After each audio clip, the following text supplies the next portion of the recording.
Oops. Okay. Recording must get you this. Okay, I have to just send one other person a link here. So let me do Hello, everyone that. from United Kingdom. For Nature's Kingdom. United Kingdom. Oh, UK. United Kingdom, exactly. That's you. Called Journal-isms, Journal-isms at journal-isms.com, which is about diversity issues in the news business. And this is the Journal-isms Roundtable. We want to welcome everybody who's here on the Zoom and also those on Facebook. We've been doing this Journal-isms Roundtable since 1999. We meet in Washington, D.C., restaurant. Then came the pandemic, and then we moved to Zoom. And we've been on Zoom ever since. It has enabled us to dramatically increase the number of people who are participating in this, for either as speakers or as attendees. So there is some silver lining to all this madness. So thank you all for being here.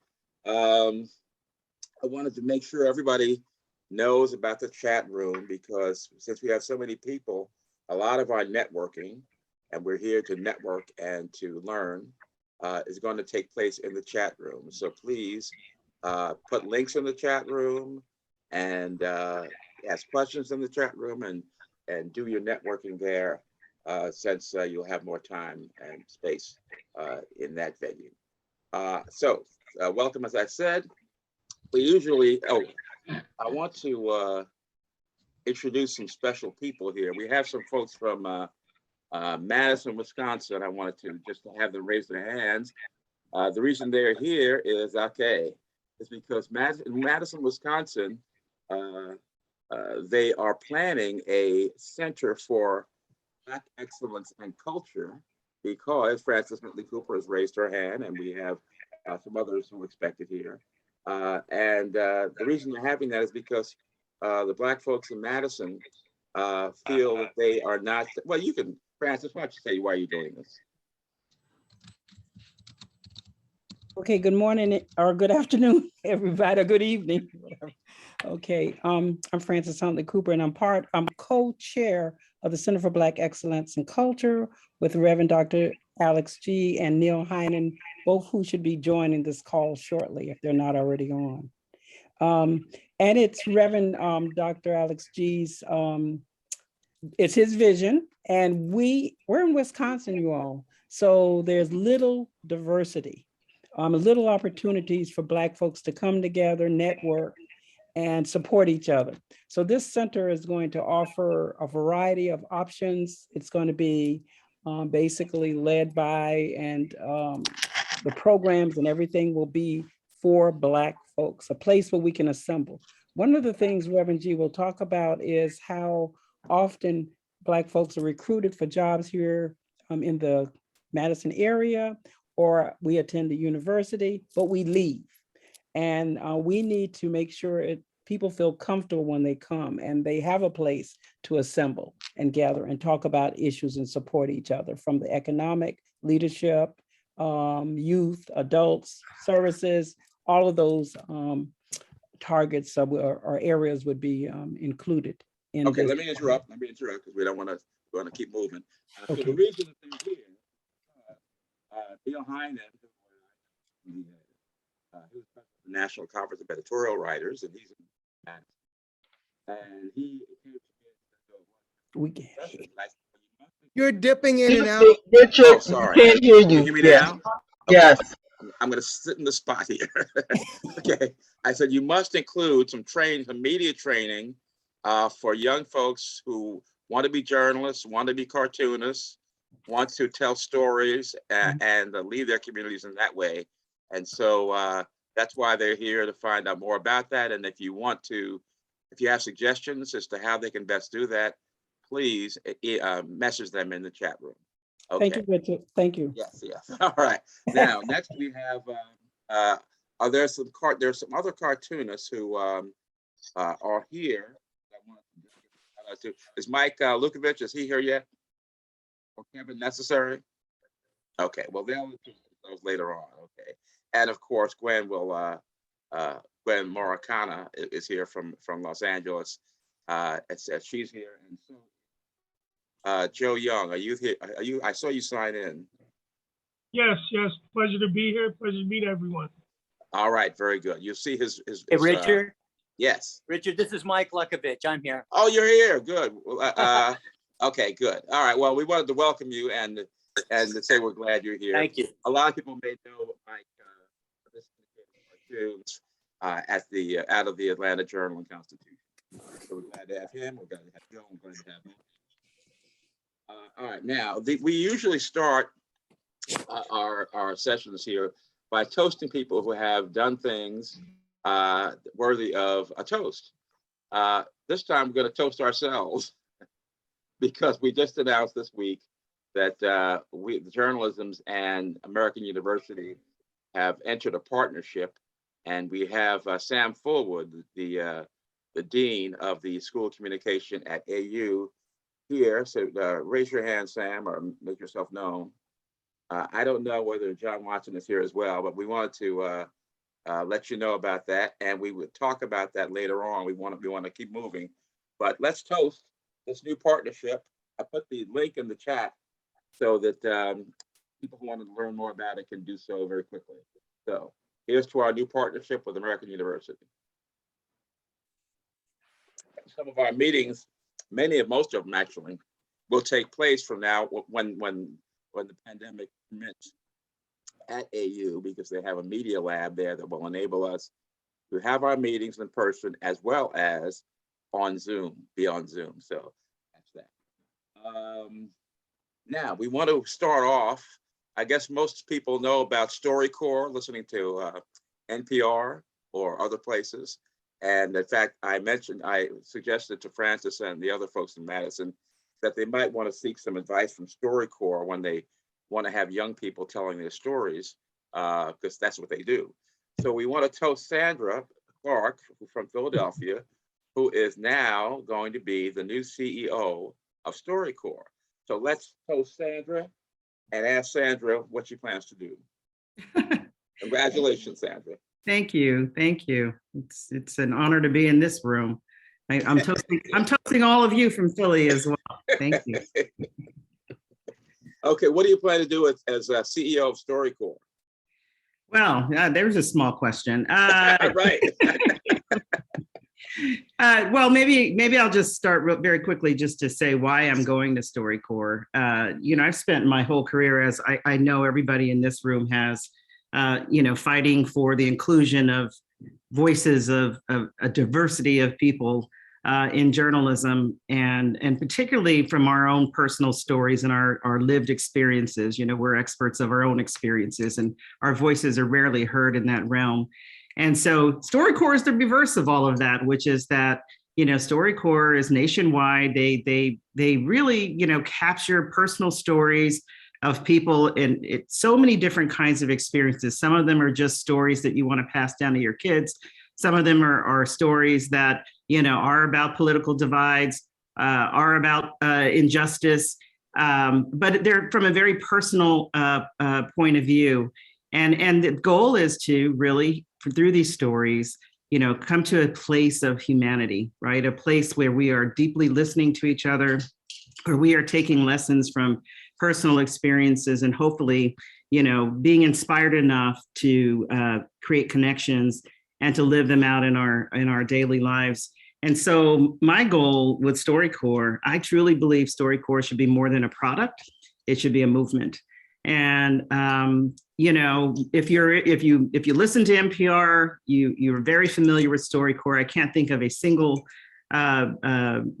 piece of storytelling that every single time evokes some kind of emotion or some kind of inspiration.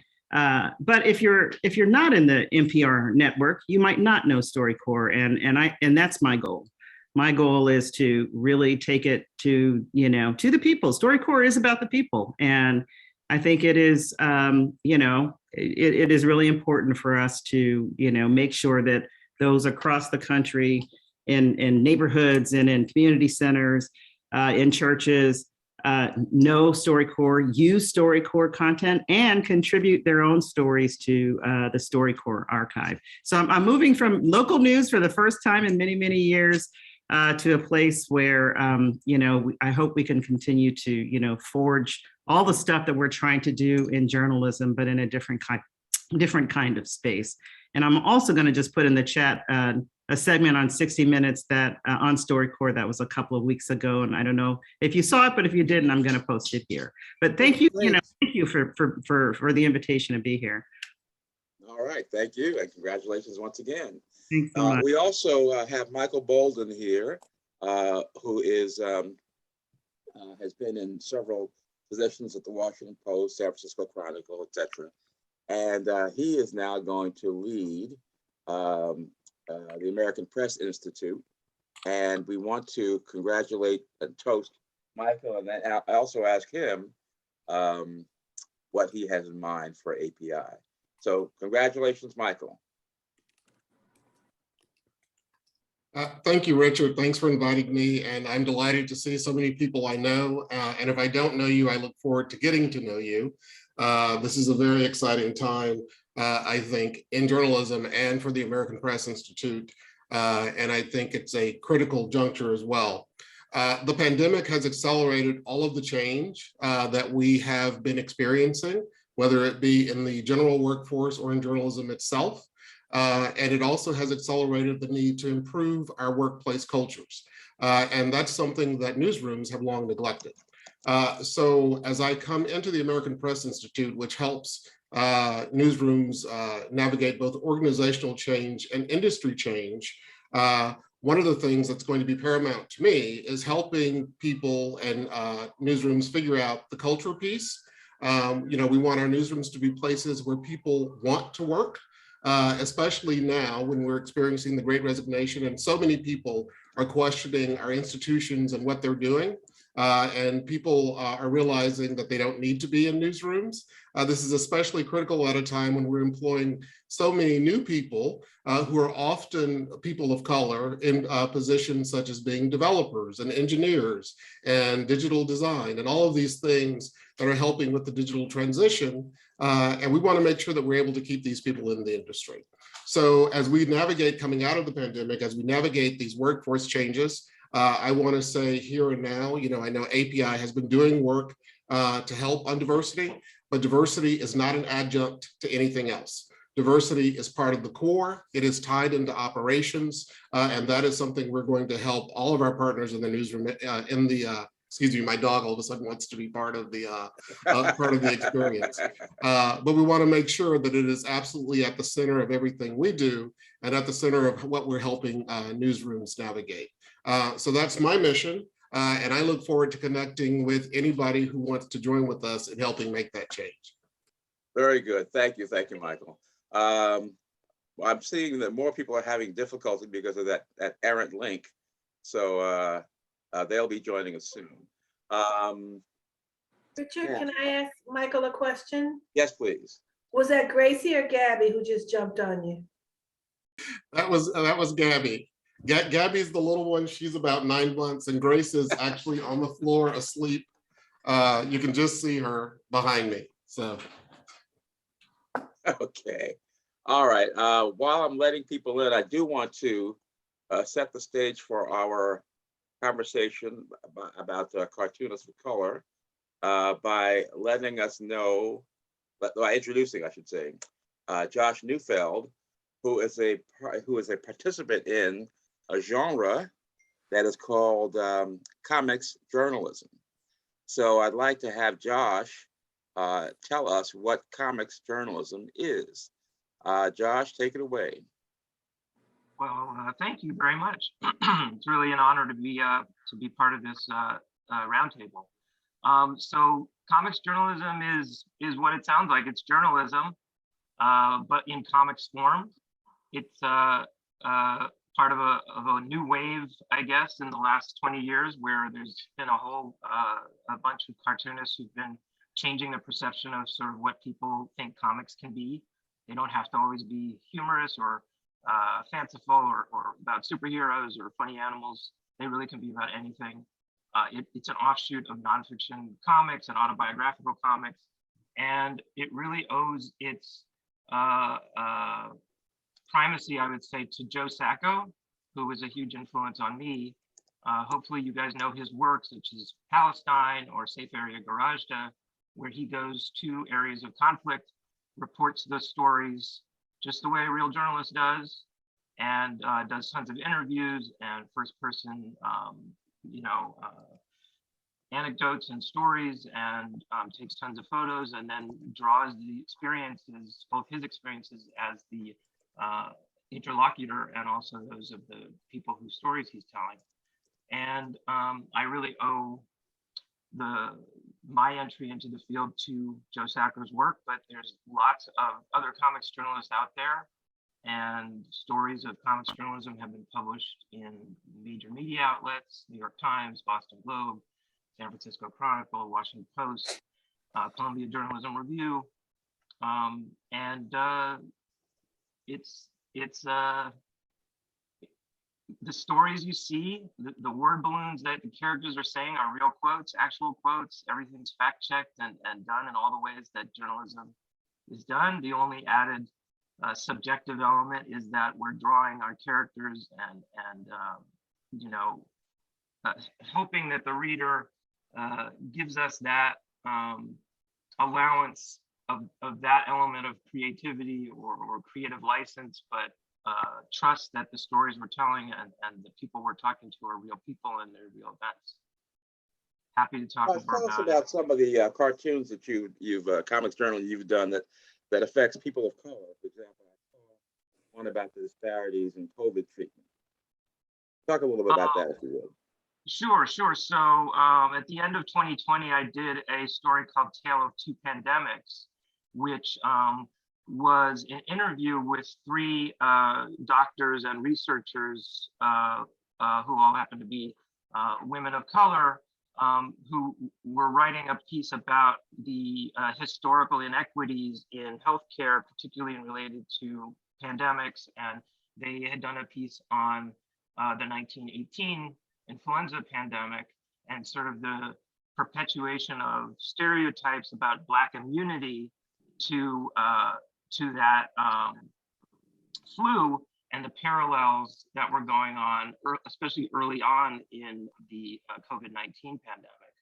And these ideas of Black immunity were circulating both within and without Black communities. And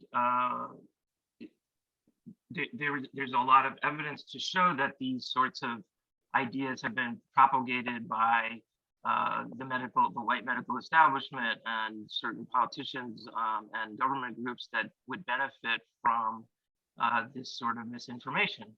And there's a lot of, obviously, as you know, COVID affected Black and brown communities at a much higher rate than it did white communities. And it was really important to fight back against those misconceptions. So my piece really is an interview with those doctors about their story, and then sort of a larger contextual piece about this myth of Black immunity, leading up into the current state that we're in now, where there's still a lot of mistrust of the vaccines. And I'm actually currently working on a piece now that is a follow-up to that piece, and about how various groups within LGBTQ Black and brown communities are working to fight against fear of the vaccines and mistrust of the vaccines. Okay, thank you. I see Rebecca has put a link to your work in the chat room, so please check that out. And Josh, if there are other links that people should be able to make available, would you please add those to the chat as well? Okay, now sure, my website has links to all that stuff. Sorry? My website, joshcomics.com, has links to pretty much all my stories, which are available online for free. Excellent, excellent. Okay, thanks. Now, I hope everybody can hear me, and I'm sitting in the right place too. So that's good. All right, we want to go now to our panelists. We have an array of folks who are celebrated and good, and that we all want to hear. And we'll do this in alphabetical order.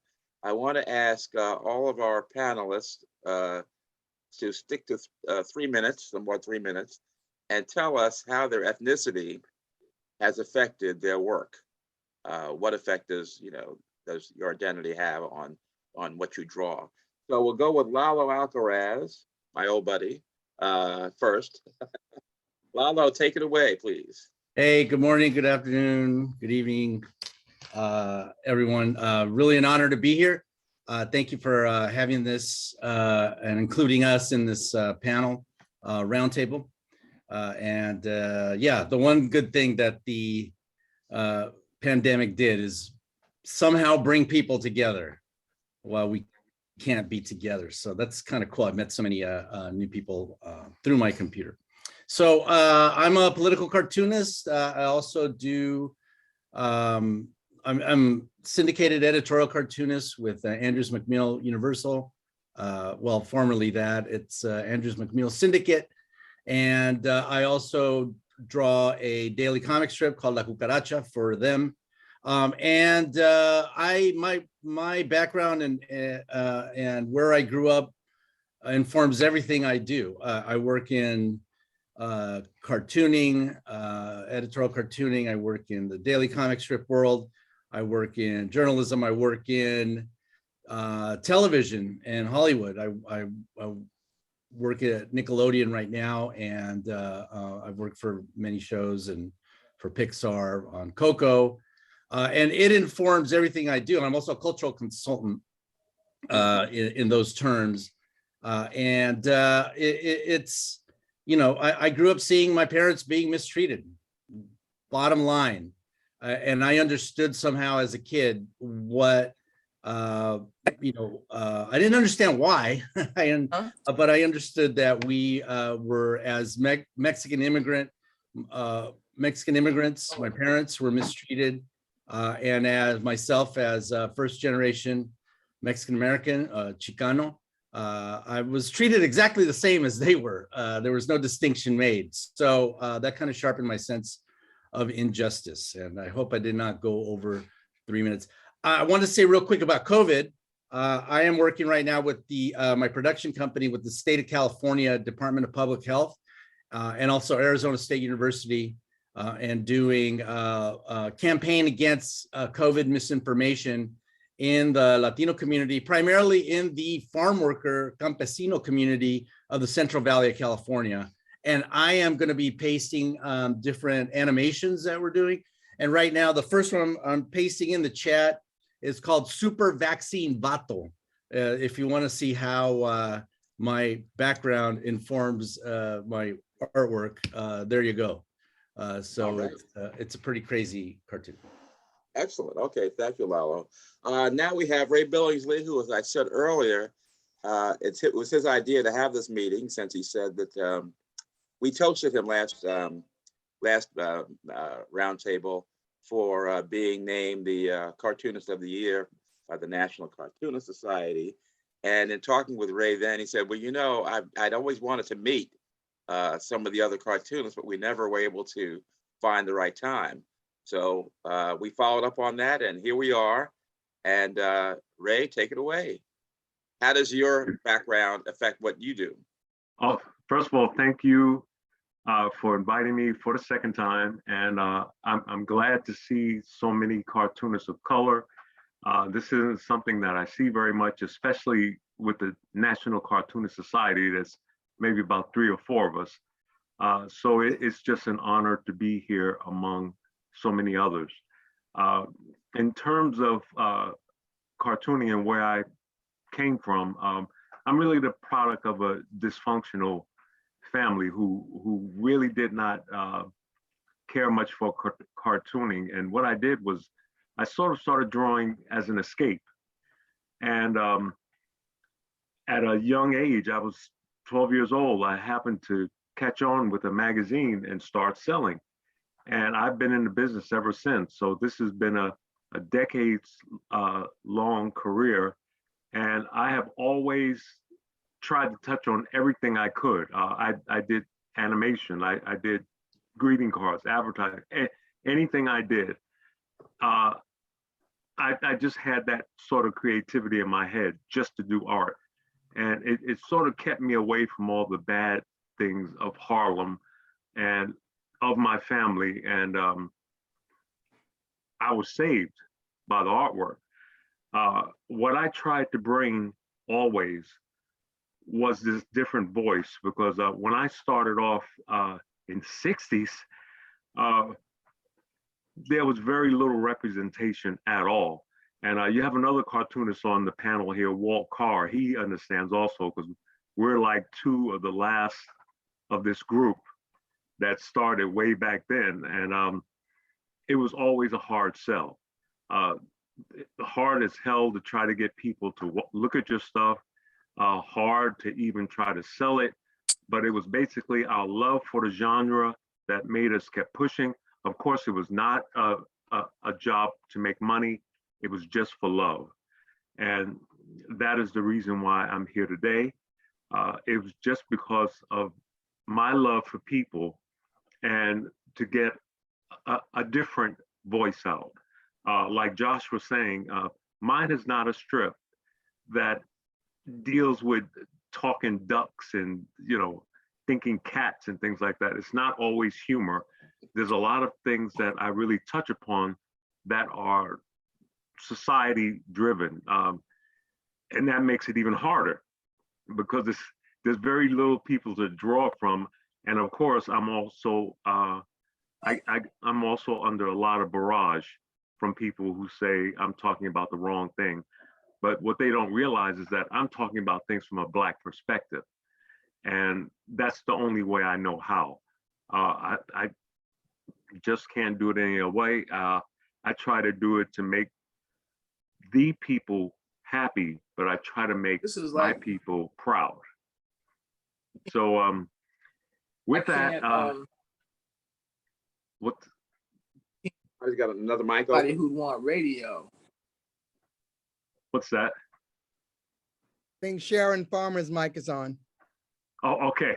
Well, listen. With that, I'll let it go on to the next person. And Okay. so glad to be able to share. Oh yeah. Now the strip I do under King Feature Syndicate is Curtis, and it's been one of the most successful mainstream syndicated cartoons ever. Launched in '88. I'm still going on. I have like 500 clients, which is saying something for this time. This year, I plan to do a lot more with books and animation and all that. And I plan to bring in more people of diversity to give them a shot at entering this business and staying in the business and lending their own voices. So it's going to be a busy year. And I'm up for the fight. I'm used to hard work all my life. So for me, the battle is never ending, but I think it's worth it. All right, thank you, Ray. Hector Cantu, Baldo. Oh, you can't hear you. I do, please. Good morning, everybody. Glad to be here. Thanks, Richard, for having me, and thanks for everybody for joining us today. A very important roundtable here. I do want to say, first of all, you know, I'm a member of the National Cartoonist Society with Ray. And I do got to say, Ray, we got to raise a glass to Ray because y'all being named Cartoonist of the Year is a huge achievement, a remarkable achievement. And I'm so proud of Ray, and I'm proud for the National Cartoonist Society for giving Ray this award. So I think it's a well-deserved award. And you guys who aren't in the cartooning business may not realize it, but it's a huge deal. And I'm really happy for Ray. So cheers, Ray. Congratulations. Thank you. Thank you so much. Thank you. Congratulations. Thank you all. Thank you all. Hey, 75 years it took before a Black person won one. 75 years. It blows your mind when you think about it. Right. And Ray joins people like Charles Schultz and Bill Waterston, Calvin and Hobbes, all the legends of the business. Ray is right up there and well-deserved, and I'm really happy for Ray and proud of that award. Going back to, you know, how the comic, what I'm trying to do, I was born in South Texas in the 70s. You can tell I'm about 60 years old. I grew up in the 70s in a very politically charged atmosphere back in the Chicano movement days in the early 70s in South Texas. And that kind of, as a little kid, that kind of informed a lot of what I did. The news going on, the events going on, Cesar Chavez coming to town and speaking in our town at Chicano rally events. While that was going on, at the same time, I was just a little 12-year-old kid reading comic books. You know, I was reading comic books, reading the comic strips, and that love never left me. I knew I always wanted to be a writer. I submitted gags and cartoons to Mad Magazine when I was about 12 years old. Just the audacity of a 12-year-old thinking he could be published. But I knew I always wanted to be a writer, and I went to UT Austin and studied journalism, and always kept that love of comics in the in my background, just reading comic books, reading the comic pages.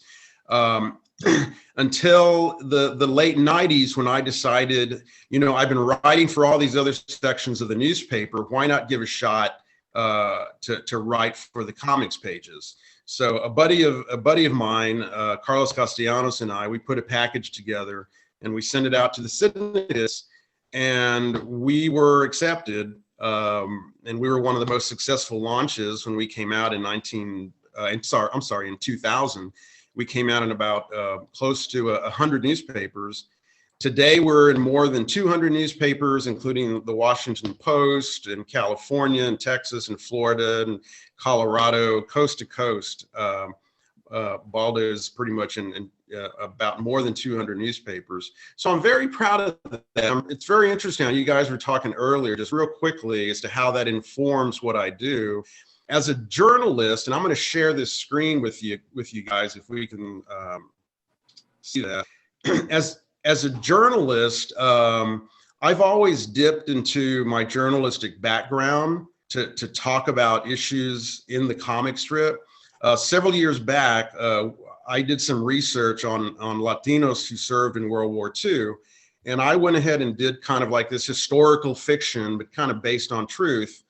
You know, using my reporting skills to kind of present this story about Benny Ramirez, a World War II veteran who kind of tells a story about his service in World War II. And this was we still get emails about this series, even though it came out many years ago, just retelling the story of Latinos serving in World War II, how they came back home and they still weren't treated like Americans. To me, that was very fulfilling to write, to present that kind of story. I'm happy to talk about that more later on in this panel. Basically, I do not try to speak for all Latinos in the comic strip. What I who Carlos and I try to speak for is just ourselves. We just write comics about what we experience, what makes us laugh, what we go through. And if people out there can relate to it, that's great. You know, that's awesome. And I hope, you know, as any creator and author, we want, you know, the more people to relate, the better. That's our main job. So that's all I try to do, is just make a relatable, fun, informative comic strip. And my characters are Latino, and that's basically the bottom line. That's basically our goal. All right, thank you, Hector. Okay, next we're going to go to the veteran of the group here, Walt Carr. This is his book. He's been doing this for 50 years, and he had some questions that I put in an email that he wanted he thought would be good for discussion, and they revolved around why are there so few of us in this cartoonist business able to get deals and syndication and that kind of thing. So Walt, please take it away. First of all, I want to thank you so much for inviting me to be a part of this. And I really, really look forward to it, because this is the first time I've ever been able to get together with other cartoonists. And Ray will remember this, when I put together 22 years ago, a little seminar called Picture This, African-American Cartoonists Discuss the Industry. And Ray was one of the cartoonists, as was Buck Brown, who did the infamous character, Granny in Playboy. I love to tell people that, because they don't know that was one of their favorite characters in that Playboy magazine, but they didn't know a brother was growing. And also I wanted to let people know, and I'm glad you pointed it the way you did, that I'm a product, my Blackness speaks for me in my cartoons. I wanted to be a voice. I wanted to point out the hypocrisy that we've been dealing with for years. Actually, to be very honest, I am actually emotionally exhausted, weary. I'm 89 years old, okay? My parents got arrested in Baltimore, Maryland in 1941 for protesting police brutality. And this is 2022. So I've been dealing with this for decades. And when I retired from the Social Security Administration, where I was chief of the visual graphics section, and where I really got to hone my skills as a cartoonist, I knew I had to find something to do. And up to that point, I'd only been a gag cartoonist. And trust me, I found my comfort in the Black press. I didn't have that driving desire to be syndicated or be national, or be big famous. But I did fall in love with the Black press, and Ray and I shared Strictly for Laughs page and Ebony month after month after month. But when I retired, it had dawned on me that you never see the Black point of view, the Black perspective, or Black spin on world and national issues that impact the Black condition in America. And that's when I decided to switch from gag cartoons to political editorial cartoons. And I think it was the gentleman Gus early on who said something about, you think of cartoons, you always think of course, humor, something funny, slapstick, animals, superheroes. But when you're dealing with the Black narrative, which we now have not been in control of forever, it's not always easy to find something humorous about this dire situations that I deal with every day with the same conditions that we've been dealing with for years.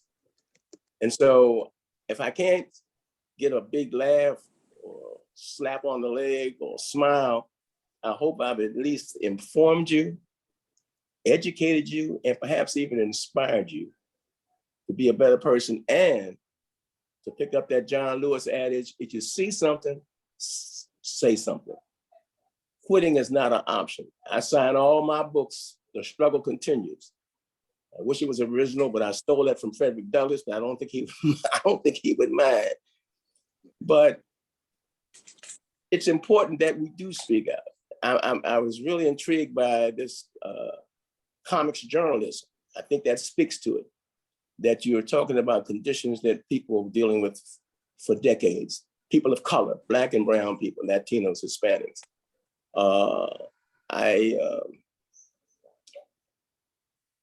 I'm really encouraged when I know that there are young people out there still aspiring to be cartoonists. And to know that they have these kind of avenues open to them is also gratifying as well.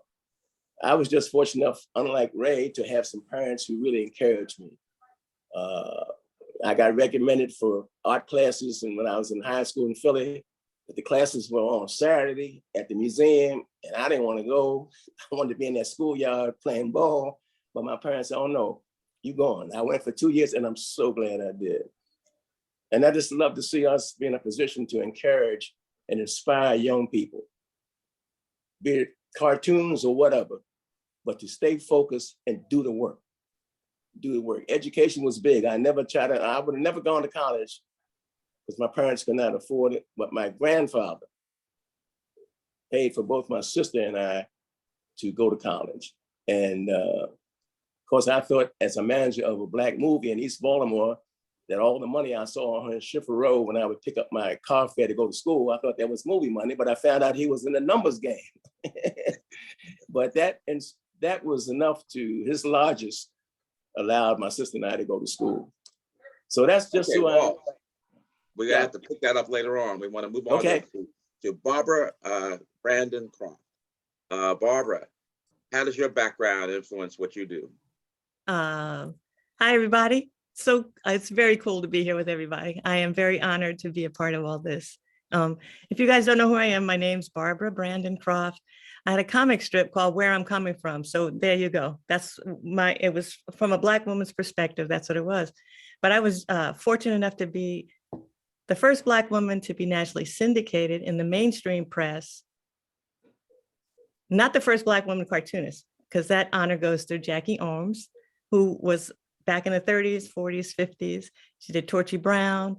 She did 4 different comic strips back in the day, but that was in the Black press. And that's why we're so endeared to the Black press, because it kept us alive, and it showed us it showed the world what Black folks, who we were. We're real people. We're not mammies and pickaninnies and everything else that the white cartoonists were doing in describing Black people. So I did this strip. I got started at the, my paper was Detroit Free Press, picked me up. It was a weekly strip. It's all women, it's all Black women, and they just speaking their minds. And Universal Press, which was now, Andrews McMeel and Syndicate, helped me out, people. But when it was Universal Press, they picked me up, and I was syndicated with them from 1991 to 2005. And I kind of put it down for a while. And but then I don't know, could it be Trump? I came back full force. I had to express myself, and I had to talk about what is happening in this world and how it affects Black folks in particular. But I must mention my dad. I'm sure Walt knows him. My dad's Brumsick Brandon Jr. He was had a comic strip called Luther. He was one of the pioneer Black cartoonists. He was one of the first 3 Black cartoonists who got syndicated in the white press. So there was Quincy, Ted Shearer's Quincy. There was Wee Pals, Maury Turner, and there was my dad, who started in syndicated in the white press, syndicated in the late 60s, early 70s. My dad did his strip until 86. But during all that time, my dad did work for the Black press, and he did these searing editorial cartoons and got noticed. He did it regularly for Freedom Ways, which was a Black cultural art journal. Quarterly, my dad did it once a year. He had his section of Freedom Ways, and I saw it in the African American Museum in DC with my dad's name on the cover. I was like, yeah, Dad. But so what I really wanted to say is that it's coming from, we both talked about the same thing, 30 years apart. And what else what I'm proud of before I break my arm, pat myself on the back, but my dad was nationally syndicated. He's got a daughter who is nationally syndicated. I didn't take over his strip. We had different syndicates entirely. We just both did it independently, which is, that's not something that folks that has been done before. And we do have this exhibit coming up. It's called Still, Racism in America, a retrospective in cartoons. And it's going to open in May at the Billy Ireland Cartoon Art Museum. I didn't say the name right, but it's University of Ohio State University.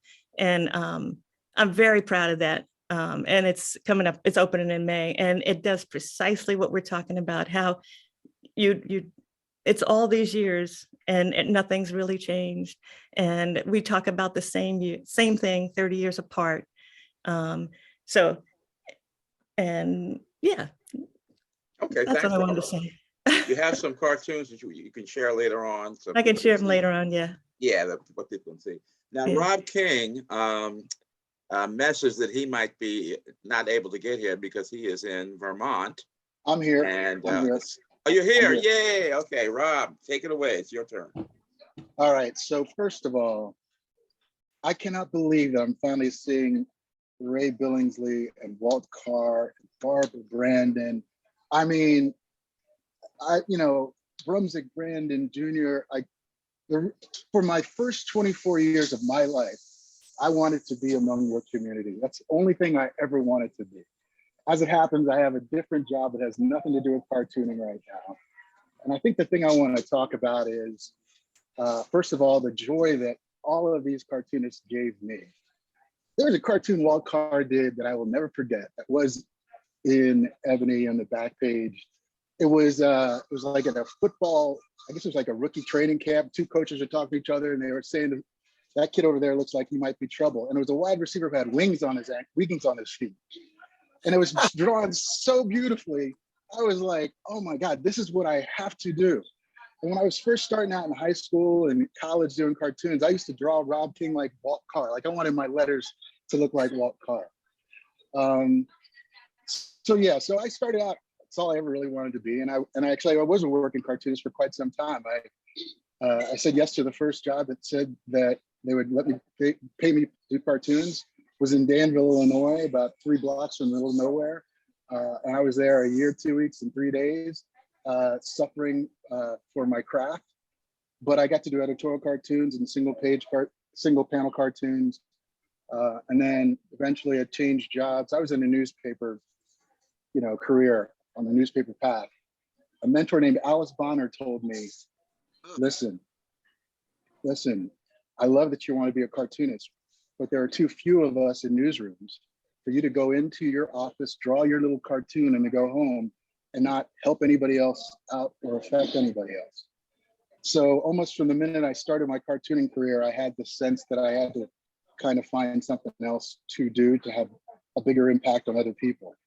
Ultimately, that's what happened. By the time I got to the Philadelphia Inquirer, I'd been in newspapers at that point for about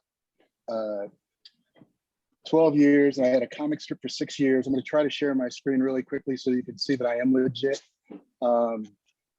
Just so that you can actually, let's do this. Just so that you can see that I actually did the work. This is a Sunday strip. I had a strip called The Family Business that ran for about 7 years across a couple of Gannett newspapers.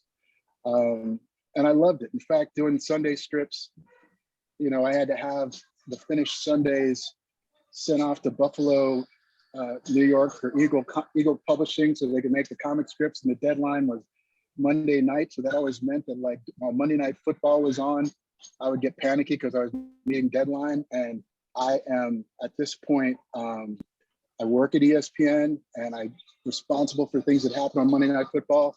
And still when the closing credits of Monday Night Football come on, I get panicky because I think I'm on deadline. I did make the switch to once I got to the Inquirer, thanks to my friends Hank Klebanoff and Sandy Clark, people I'm seeing on the screen. I switched full time into sort of being a newsroom editor. We went into sports. I was Stephen A. Smith's boss in 1998. And that changed my career. And since then, I've gone on to do things at ESPN that have been a lot of fun and things that you've seen. But I will never not be a cartoonist. And the words of Walt Carr have inspired me. The words of Barbara. I have a copy of Where I'm Coming From, Barbara. I have a copy of your collection. I had the biggest Barbara crush you ever saw. So I do believe that there is a second act once I get done playing boss. I'm still messing around with stuff today. Friends of mine who follow me on Instagram know that I've been sort of tooling my way back into it, but this has just been incredibly inspiring. And I cannot thank Hector, like that my kids get to see your work and believe that that is something that is possible is incredible. I'm happy to work within the Disney family, so I do get to work with folks at Pixar and Marvel and other places where we talk about stories where we're reflected and finding creators that we can give access to. And that's pretty cool. But I will tell you that I hope to be sitting in front of a drawing table and making you all proud again in the not too distant future. All right, thank you, Rob. I will say that Alice Bonner, who you mentioned, was one of the founders of this roundtable way back in 1999. So we had to hear her name brought up in this context. So that's good. We want to go to Angelo Lopez, who is here from the West Coast. And take it away, Angelo. Oh yeah. Well, I just want to thank everybody for inviting me, and Richard and Ray for including me in this wonderful discussion. I actually didn't realize, I didn't realize if anybody knew me or not, because the readership in my newspaper I'm in is relatively small. So my name is Angelo Lopez. I do cartoons for the Philippine News Today. It's a weekly Filipino-American newspaper in the San Francisco Bay Area. And I'm different. I work full-time in a library and I do cartoons on the side. But this coming April, I'll be retiring from the library after working in the library for 27 years. So hopefully it'll give me more of a chance to, I'm going to take care of my dad, who's now in his 80s. And I'm going to also try to focus more on my art and stuff. But yeah, I mean, doing these cartoons is an opportunity for me to connect to both the Filipino-American community and also the Philippine community. I haven't had that many Filipino-American friends since my college days. And I've only been in the Philippines 1 month my entire life. So the cartoons was sort of a way for me to connect to both, Filipino-Americans and the Philippine community, and learn more about the Philippine community. Richard asked if we wanted to share some cartoons. So I thought I'd share maybe 2 of my cartoons just to, and relate to how, my cartoons help me connect to both the Philippine community and the Filipino-American community. So let me see if this works. Okay. Share. Okay, so one of the things right now in the Philippine American community, as an Asian American, I'm very worried about the uptick in violence against Asian Americans since the pandemic started.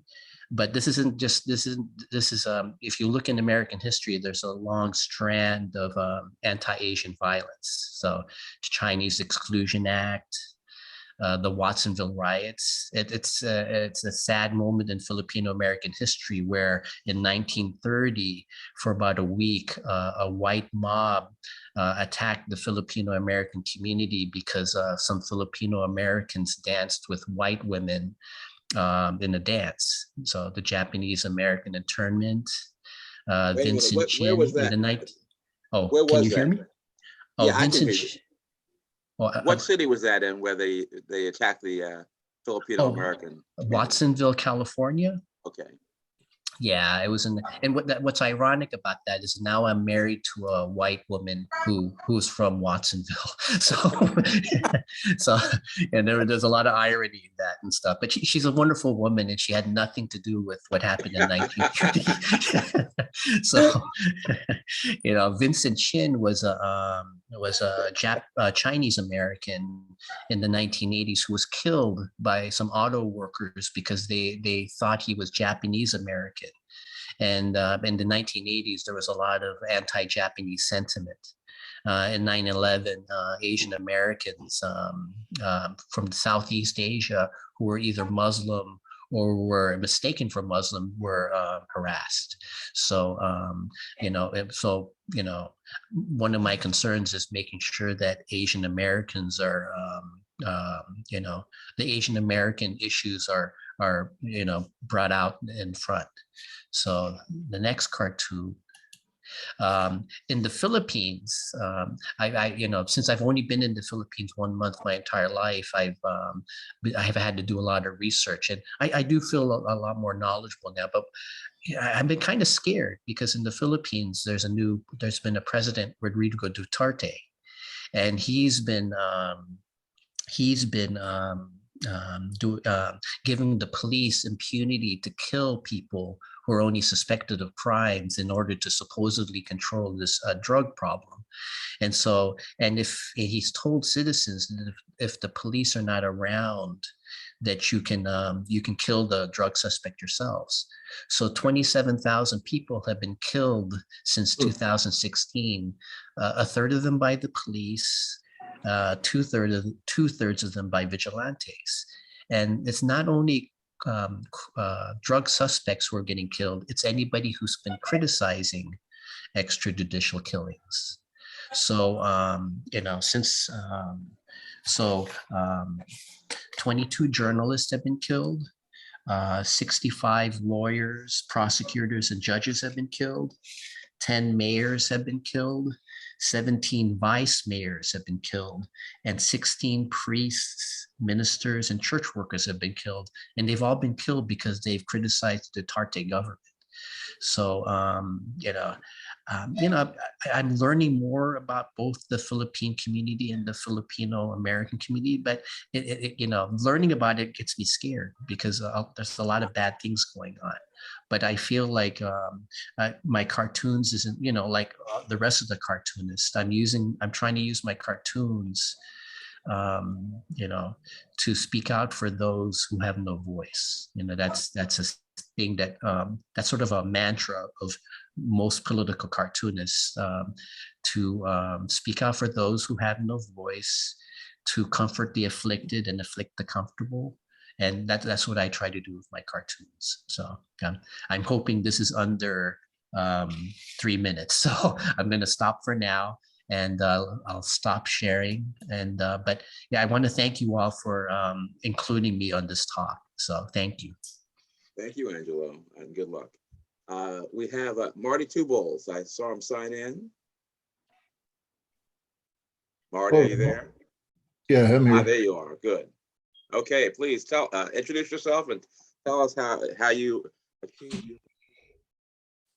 Well, my name is Marty Tubles. I'm Oglala Lakota, Native American from Pine Ridge, South Dakota originally.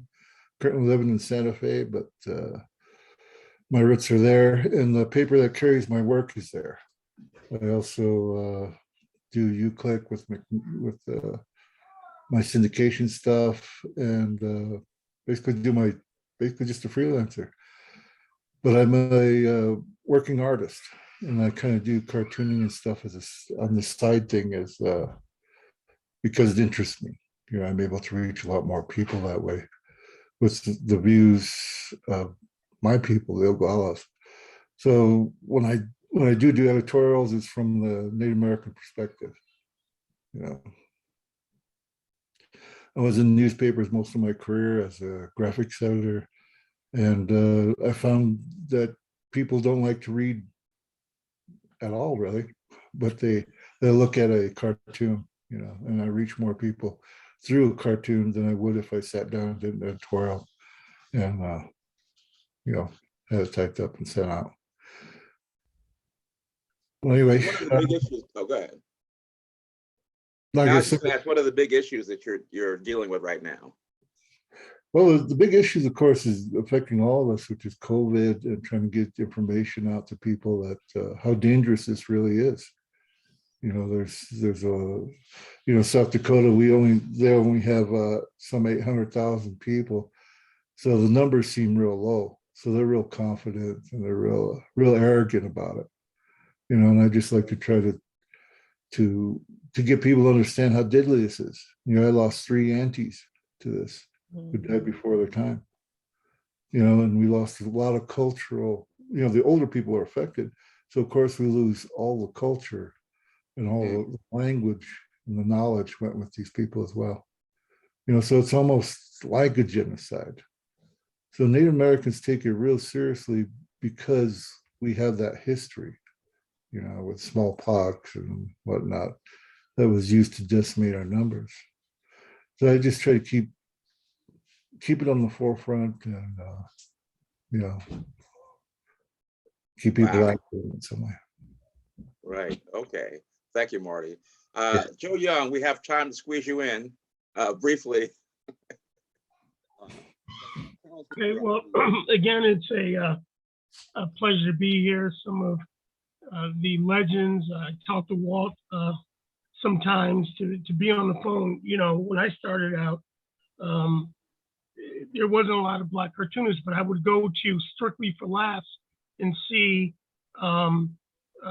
Ray Billingsley, Walt Carr, and others, and I followed Barber for a while, and I'm just excited to be here. What I do now, I'm a cartoonist, a film producer is most of my work, and I created a character called Kemet, which is in Black newspapers across the country, And Kemet is a time traveler, and I'm really excited about it. We have a couple comic books.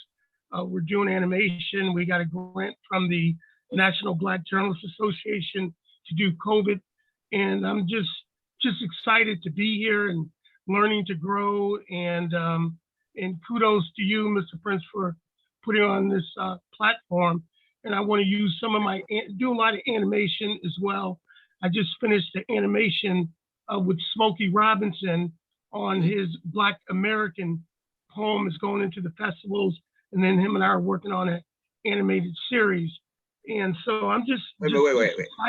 What tell us about the Smokey Robinson thing? Smokey Robinson wrote a poem called Black American. It's really controversial because he believes that he doesn't like the title Black American. Oh, right. Well, no, he likes the title Black American. He doesn't like being called African American, and he gives reasons why. But it's an amazing piece. You guys will be seeing it again. It's in the festivals.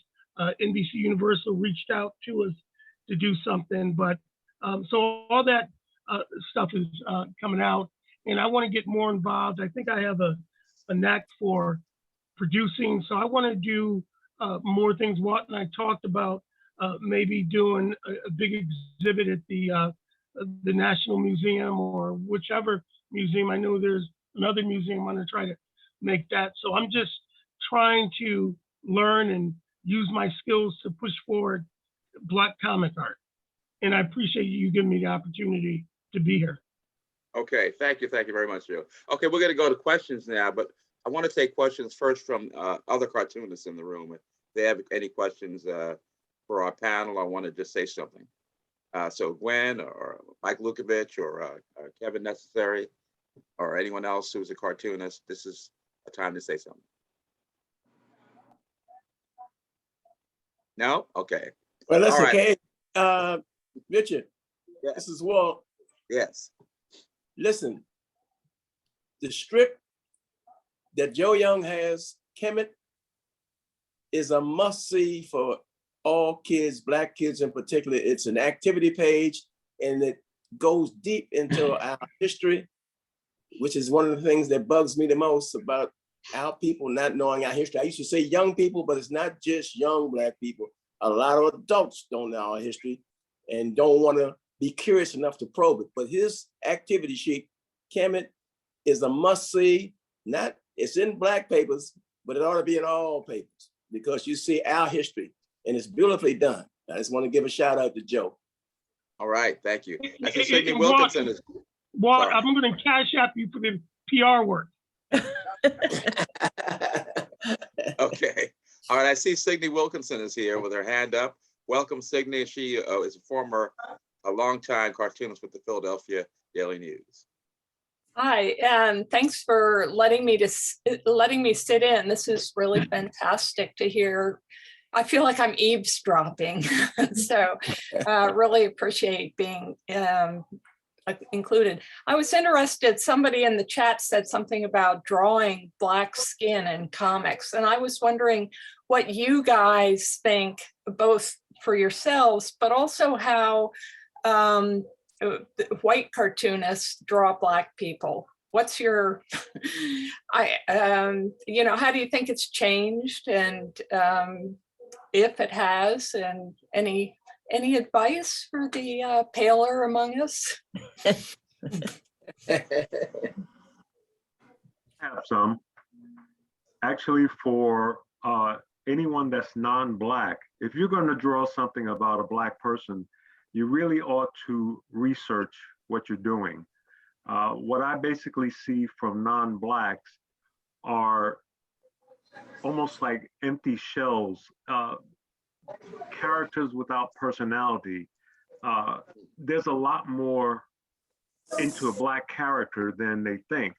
I have a favorite story with Charles Schultz. We were talking about Franklin one time, and we used to joke with each other a lot. And he asked me what I thought of Franklin. And I said, well, you really haven't given him enough personality. And he looked at me puzzledly. And I said, look, we know Lucy's the loudmouth and Charlie Brown's the loser and Schroeder plays the piano. What does Franklin do? And he just looked at me and he burst out laughing. And I know it was a little awkward silence behind that, because if you're going to do a character that is non-white, you have to research him a little bit.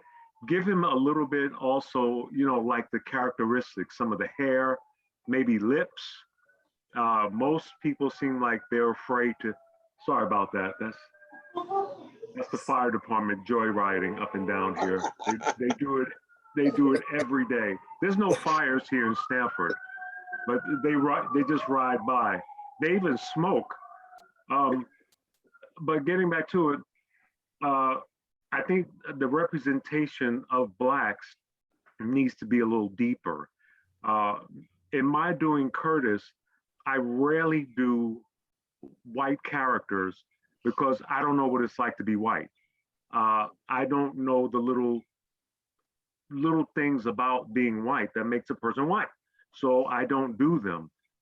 If you really can't research them, I really think you should avoid them. Don't make them just characters that stand in the background as window dressing. Really get into it. Get into the form and the manner. With Curtis, it's basically a Black family, and you know they're a Black family by what they go through. I couldn't do a white family.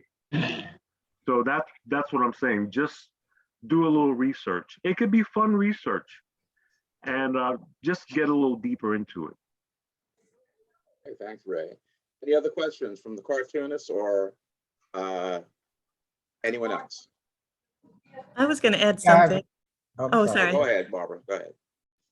I was going to add something because to the previous question about drawing Black characters, and I absolutely agree with Ray. But if in terms of skin tone and handling things like that, I think that might have been part of your question as well. It's interesting, you know, historically, you know, when white cartoonists were doing Black characters in white newspapers, they would just make us Black, you know, like my sweater. And it took the NAACP to make a stink about it, like, hey, you can't keep doing this. This is ridiculous. You know, you're making us look like, you know, you couldn't even distinguish women from men. It was just, it's just blackface. So, but, you know, interestingly, when my dad was doing Luther, I had the job of putting what was then called Zipatone on the characters. So there's those little dots, you know, and I would, you know, I got the job, you know, I got my allowance that way to cut out the, you know, just to do that for he had a daily strip. Every 2 weeks we had to do, every other week he had to do 2 weeks of Luther. So that's what I did. So, and when I started and I had my strip, my characters had Letratone. That's what we used with the little dots. But now that I've, you know, brought it back, it's expensive to do that. Well, actually, if I were more computer savvy, you can do it on the computer, I understand. I just don't know how to do it. I know how to do it the old way, but I stopped using color on my characters, and you could tell from their features, and you could tell from what they're saying, who they are. And it's where I'm coming from. Yeah, Barbara, you can tell. that's it exactly. Yeah. It's the features. Give them the broad noses, you know, give them the lips. There you go.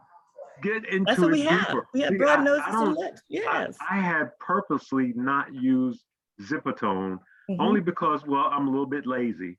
And that took a long time cutting that crap out. But that was my job. I wanted to make sure the characters were Black because that's what they look like. There is no mistaking. So they're plain face, but the features tell everything. I give it to you for cutting all that stuff out. That was very tedious. Before I was doing the strip and like submitting Black strips, I used to do that. And that was the worst thing. That was, I don't actually like lettering that much either, but cutting that Zipatone was even worse. Well, I was pretty certain that Barbara was going to bring up the Zipatone because she mentioned that in that interview you guys had with Hogan's Alley. Oh, yes, yes. Yes, yes. And in my editorial cartoons, I don't use zipper tone. I use little thin lines on the side of the face, give it that little tone. And I think Ray hit it on the nose. I think perhaps some white cartoonists perhaps are sensitive about overstepping the line, but you can thicken that lip, you can thicken those lips and you can broaden that nose. And you can go really crazy today drawing young Black people with all these crazy hairstyles. So there are ways to draw it and not be offensive. Trust me. Right. For those of us who don't know, what is zipper tone? Nobody under 40 knows what it is. Barbara could tell you best. Yeah. Can you see Luther here? Oh yeah. Okay, you see how there are little dots on Right. Luther, on Right. Pee-wee and Luther? Right. It comes on a sheet and you have to Yes. cut it out and put it down on, and then burnish it onto the, it's like, it's, when I was doing it, was like $8 a sheet. So it was like, it was expensive. And there's no longer zipper tone. Now there was letter tone when I was doing it, but well, guess what? Now you know what? I still That have was some actually- zipper tone. I still have some zipper tone that I bet you do. They were Social Security in 1990. And I got the X-Acto blades to cut it out with. Me too. You know, So I use it every once in a tell while you. on my cartoons for pants or jacket or pocketbook. But like you said, I'm lazy too. I don't collect cut on that stuff. Can I just say that the reason I asked this was very early in my career when I was working at the Daily News. I was doing like little lines on the side of faces because, well, I'm sorry, but Philadelphia is not an all-white city. And so I couldn't just draw crowd scenes with white people. I had to mix it up, or I thought I did. At any rate, a colleague of mine came over, David Williams. I always called him David X. Williams. And he said, look at my face. Do I have little lines on my face? I do not. Right. And You know so what? he so then I started cutting out the zipper tone too. What a pain. That's a good point you made, because I can remember a time when all Black characters had the stripes across the face. And it almost obliterates the character's look, his emotion, which is another reason why I wouldn't do it. My characters are too facially expressive, and I wanted them to be easily read. So I had to avoid everything. I definitely wasn't going to do the cross hatching. That was too low. No. Okay, anybody else? This is Mike. This is Mike Lukovich. Can you hear me? Yes. Oh, yeah. Can you? Okay, great. So I just want to say, as a white cartoonist, things have changed over the years. In my cartoons, I'm always very cognizant of the fact that I don't want to just draw white characters in the cartoon. I want to put Black Americans, white Americans, the whole rainbow of people in this country.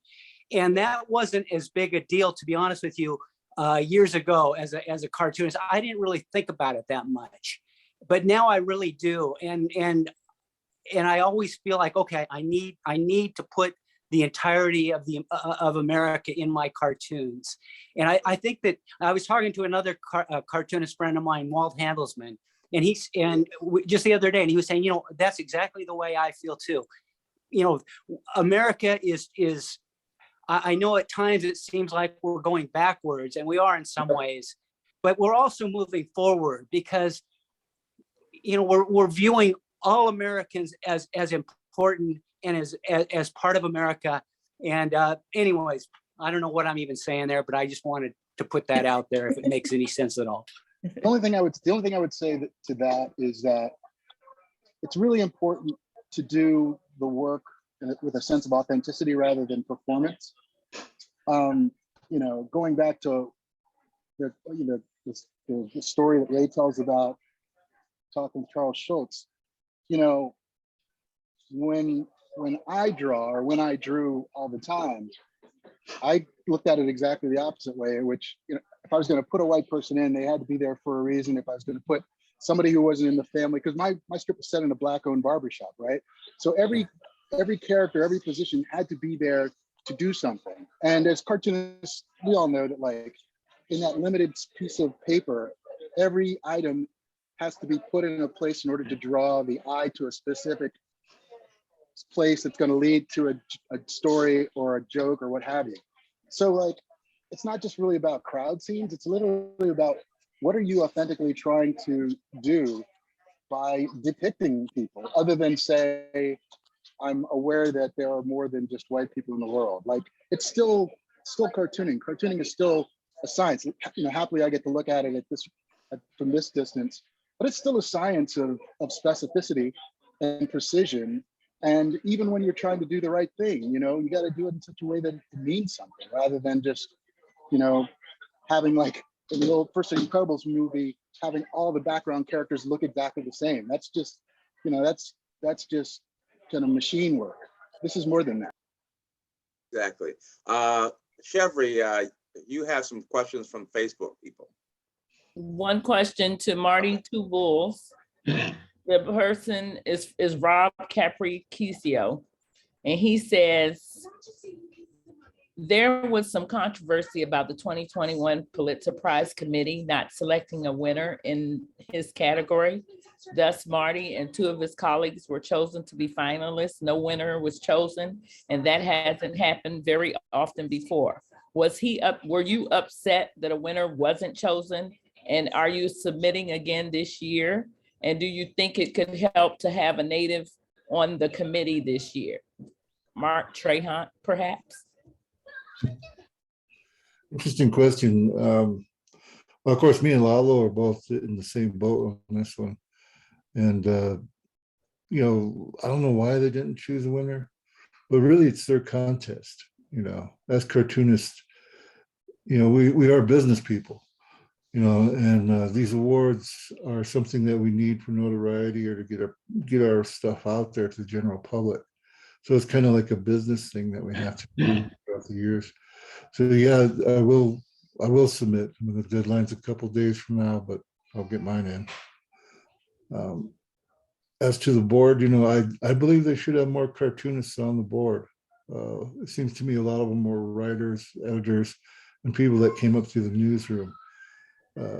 I think our work should be judged by people in our industry, people that know what a good cartoon is, you know.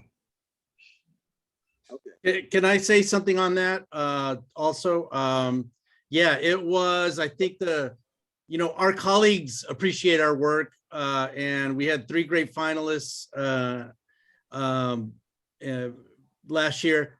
Before I forget, the previous year, I was also a finalist. There was also shenanigans in that one because they threw out the results and gave it, which is when I say they, it's not the judges, it's the Pulitzer board, right? Who has the ultimate word. Marty's right, it is their contest, but then why have it if, you know, you're not gonna give it to the winners that our colleagues acknowledge, you know, might deserve it. And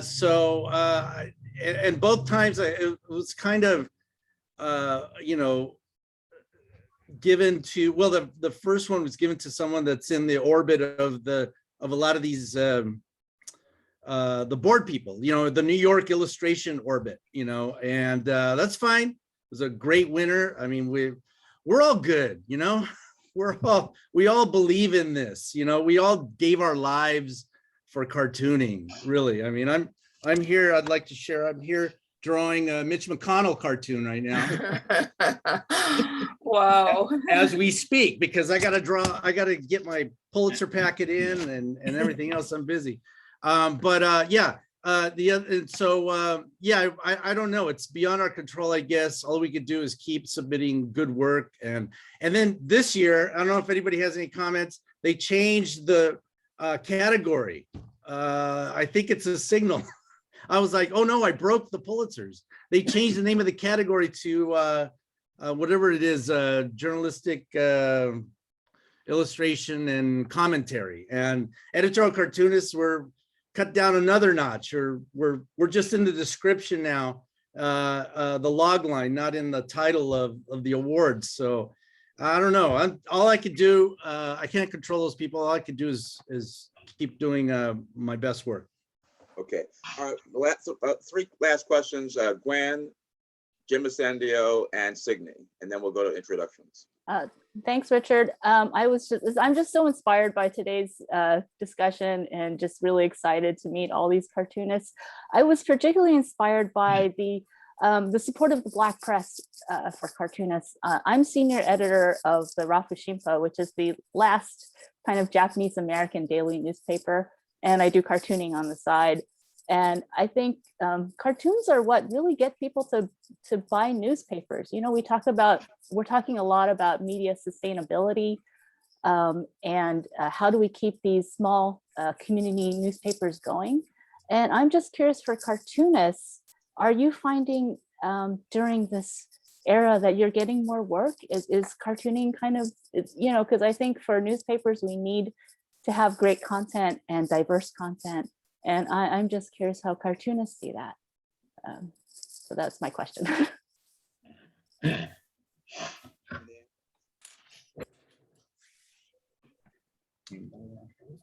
can just jump in and say I've been really fortunate that I haven't had to pitch stories very often because of some of the work that I've done. Like I did a book on Hurricane Katrina called AD New Orleans After the Deluge, and a collaboration with Brooke Gladstone of On the Media, that because there aren't that many comics journalists, to be honest, like my name has come up a fair amount when publications are looking for comics journalism. So I've often had the fortunate place recently of getting editors coming to me and asking, you know, suggesting stories for me to work on, like the piece I did on the Tale of Two Pandemics.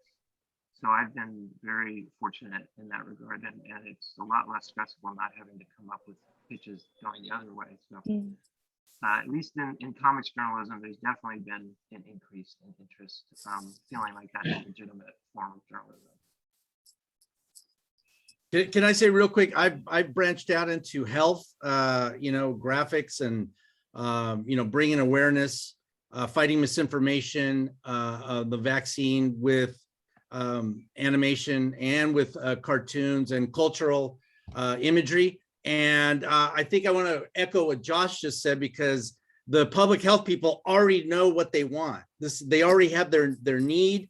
They just give it to us so that we can translate it into imagery and you know, cartoons have punch. You know, there's nothing, you know, if you read all of our hate letters out loud, you would know that cartoons get under people's skin. So because they're so powerful. So yeah, my client is the state of California. They got a list of what, you know, they want. So it's good. I'm getting work in that way, but I'll shut up. Okay, Jim Ascendio, you have a question.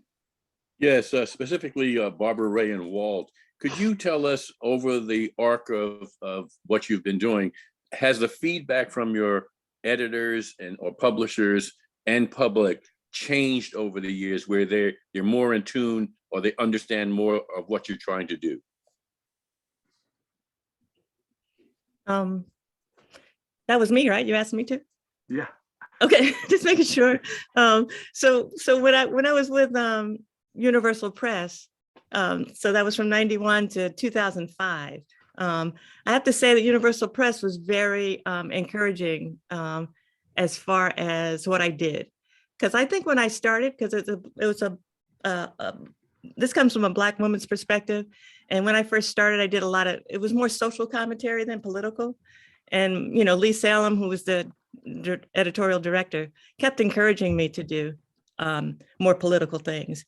And I think there was one time, there were maybe two times when a newspaper said they weren't going to run it because it was too for their city. You know, it hit the bone or something, a nerve. So they didn't run it. So, and that's the newspaper's option. So now that I'm not with a syndicate and I'm just putting it out there myself, you know, on Instagram or wherever I can find a place, I get a lot of good responses. So I guess it has changed, you know, like instead of people, but you know, something, in the newspapers, you are out to everybody. So if I'm doing it on Instagram, it's only people who follow me. So that's it. So, and they like me. So I'm like, hey, I'm doing all right. But I do like pressing a nerve. So I can only speak to my a period of time when I was doing it in newspapers. Now I'll pick up from where Barbara leaves. Then I'll ask Roger with us. Okay. Hi, thank you.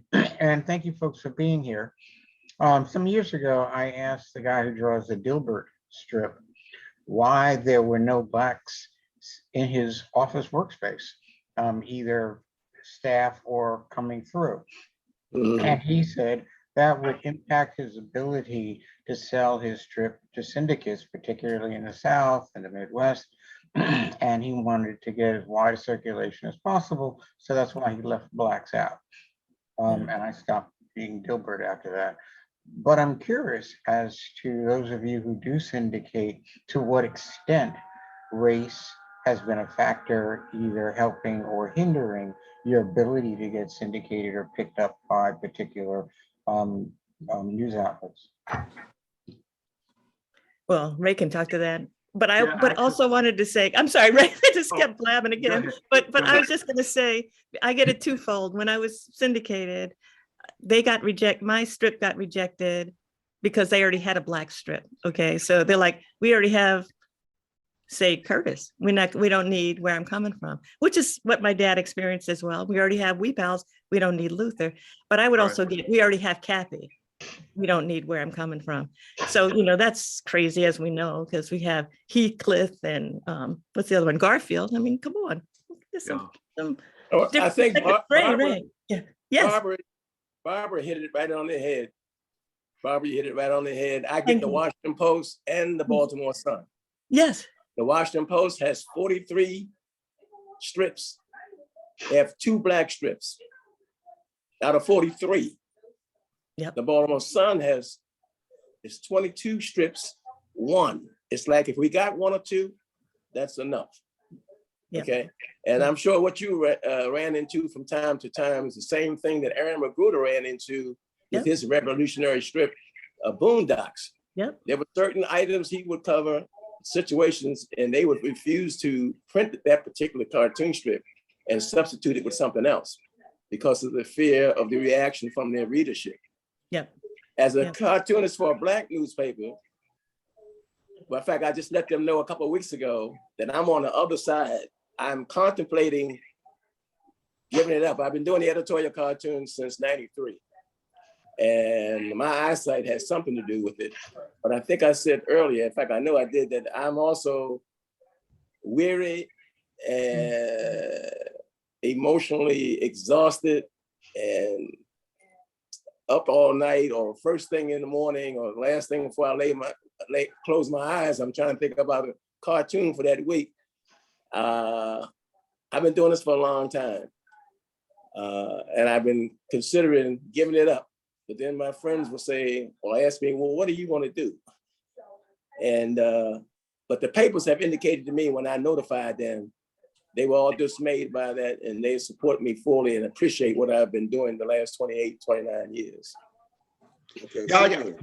I wanted to, can I jump in real quick? The industry, if is still overwhelmingly a non-minority industry. If you go out there to cartoonist meetings, it's overwhelmingly still, non-minorities, just as it is with most of the editors at major newspapers across America. Right.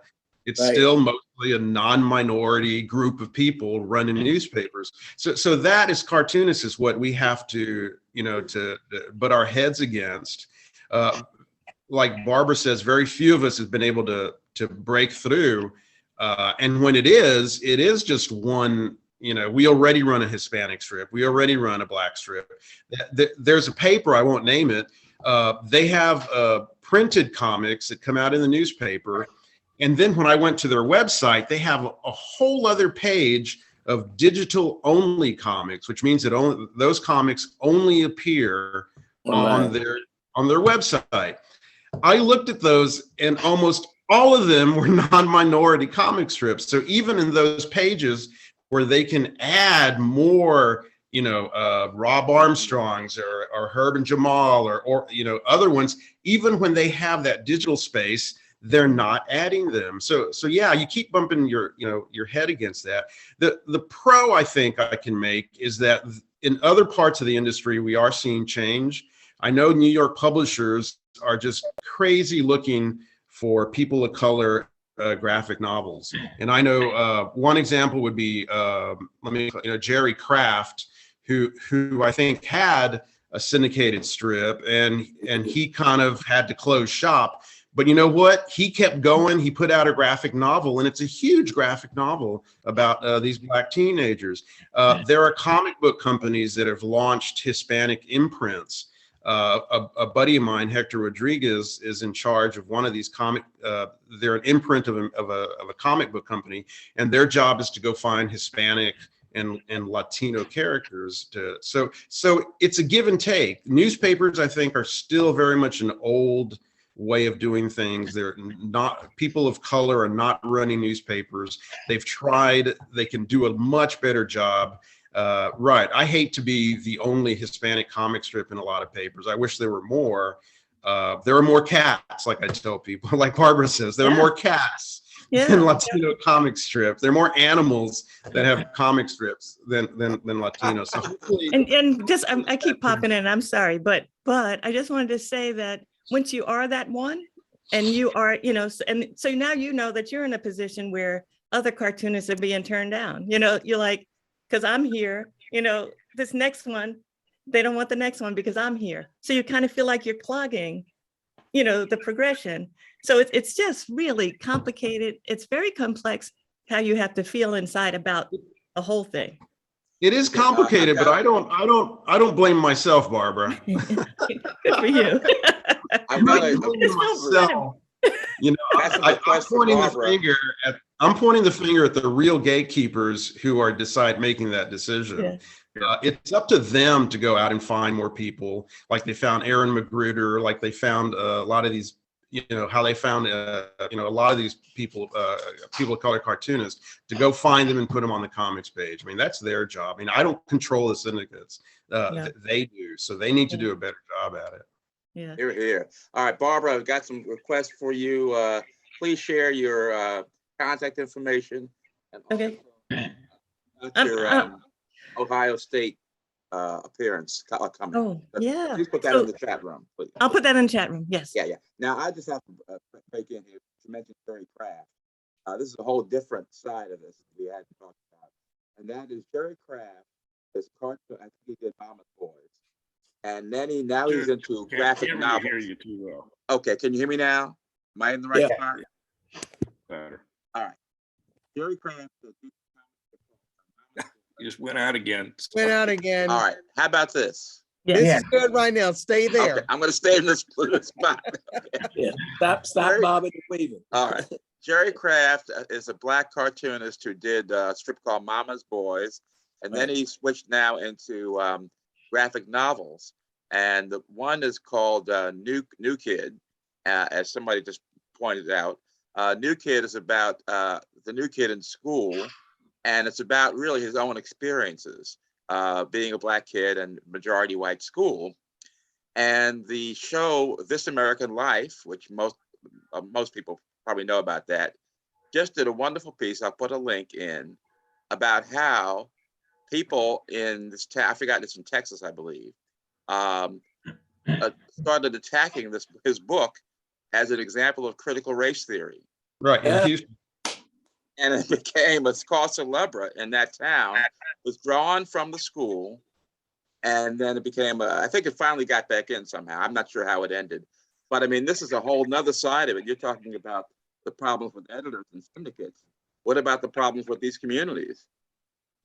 End of that. All right, Rebecca has her.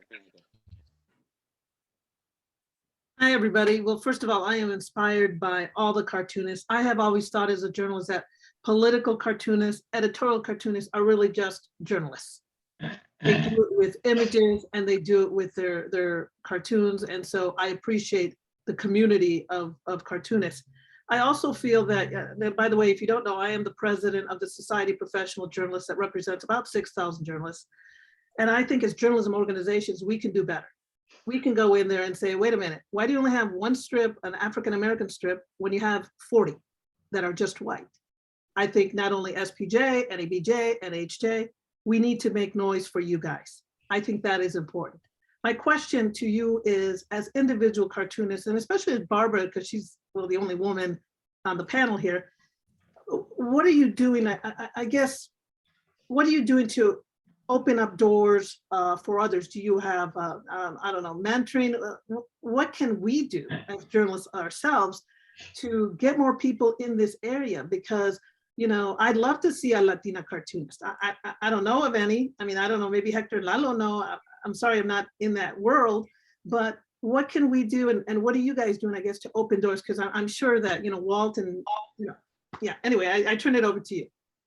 Rebecca, that's a really great goal. I'm glad you guys are going to go out there and maybe put pressure on newspapers to open it to more than just one comic. That would be awesome. If you're talking Latina cartoonists, they are out there. They may not be doing newspaper comic strips, but there are several doing graphic novels. If you want to talk about comic strips, Jules Rivera took over the Mark Trail comic strip. Now, granted, it's not necessarily a Latino comic, Mark Trail, but the creator, the writer, is a Latina. Heart of the City, I believe, is done by a Latina. So they're out there. As far as graphic novels too, there are several graphic novels out or in the works that New York publishers are putting out from Latina cartoonists. So they're out there. But as far as newspapers, yeah, there should be more. And anything you could do would be awesome and deeply appreciated. Yeah, well, I will say this, that last year at our convention, at the SPJ National Convention, which had to go virtual because of the pandemic, and you know, I was the head of the planning committee. I made sure that we had political cartoonists. I think some of you, I invited you, some of you, I think were on that panel, and we had diversity. So I think it's important in our conferences that you guys are invited too, because it's a whole different part of journalism. And I think it was Barbara that said, or someone said, you know, people are reading newspapers and digital because they want to see what you guys put out there. They want to see that you guys are keeping the readers, and you're a gem. And so thank you for what you do, all of you. And if anybody else wants to answer my question, please do. Okay, Designee, did you have another question or not? Your hand was up earlier. Okay, all right, good. All right, well, now we're going to go to our introductions. And people can put in their 2 cents there as well. Gwen, I see you first on the screen. Hi, my name is Gwen Muranaka. I am the editor of the Rokushinpo. We're a daily newspaper. My background is actually of Little Tokyo, where the newspaper has been based since 1903. So we are the last of its kind. We do a lot of reporting on Japanese, Asian American news. And I also have been drawing cartoons for the last 20 years. I did a cartoon for the Japan Times called Noodles about my experience living in Tokyo. And since recently, I've been doing a cartoon called Dad's 3 Cats about my dad as he grows older. And so I do that for the Hawaii Herald out in Honolulu. And it's really great and an honor to meet everybody. All right, Jim Ascendio, tell us where you are first. Can you hear us, Jim? Jim, can you hear us? Now we hear you. You dipped out when you were calling. Okay, Jim Ascendio, calling on you. Okay. Please tell us where you are and then the rest. I'm in St. Croix, the U.S. Virgin Islands. My pressure relief valve escape hatch from the craziness that a lot of you have to deal with on the mainland. And I apologize for my enjoying my retirement, and in less than 24 hours, I will become 70, so I have no regrets. I am a former newspaper, radio, reporter, editor, anchor, news director, and I thoroughly recommend the U.S. Virgin Islands for any of you who want to feel much more comfortable than they're on the mainland. Okay. All right, Rebecca, we know. Francis, we know. Angela, we know. John Yearwood. Hi, Richard. How are you? Hey, another really terrific roundtable. I'm John Yearwood. I am the global editor at Politico and former chairman of the International Press Institute in Vienna, also a former member of the NABJ board of directors. And if I may, Richard, today is the 15th anniversary of Politico, organization started 15 years ago today. So if I may, it's an opportunity to say happy birthday to my employer. Happy birthday. And they've done just a special issue in which they've asked me to contribute, which I did. Happy birthday to Politico. Hector, we know, E.R. Ship. Oh, hello, everybody. I am E.R. Ship. I am in Baltimore. I'm a member of the faculty of the School of Global Journalism and Communication at Morgan State University. And I've been a journalist for longer than my students have been alive. Good way to put it. Sandra, we know. Joe Young, we know. Lalo, we know. Roger Witherspoon. Oh, good afternoon, and it's nice seeing everybody, and it's nice to actually be above ground and be seen. Right. Hey, I had open heart surgery 3 weeks ago. That's right.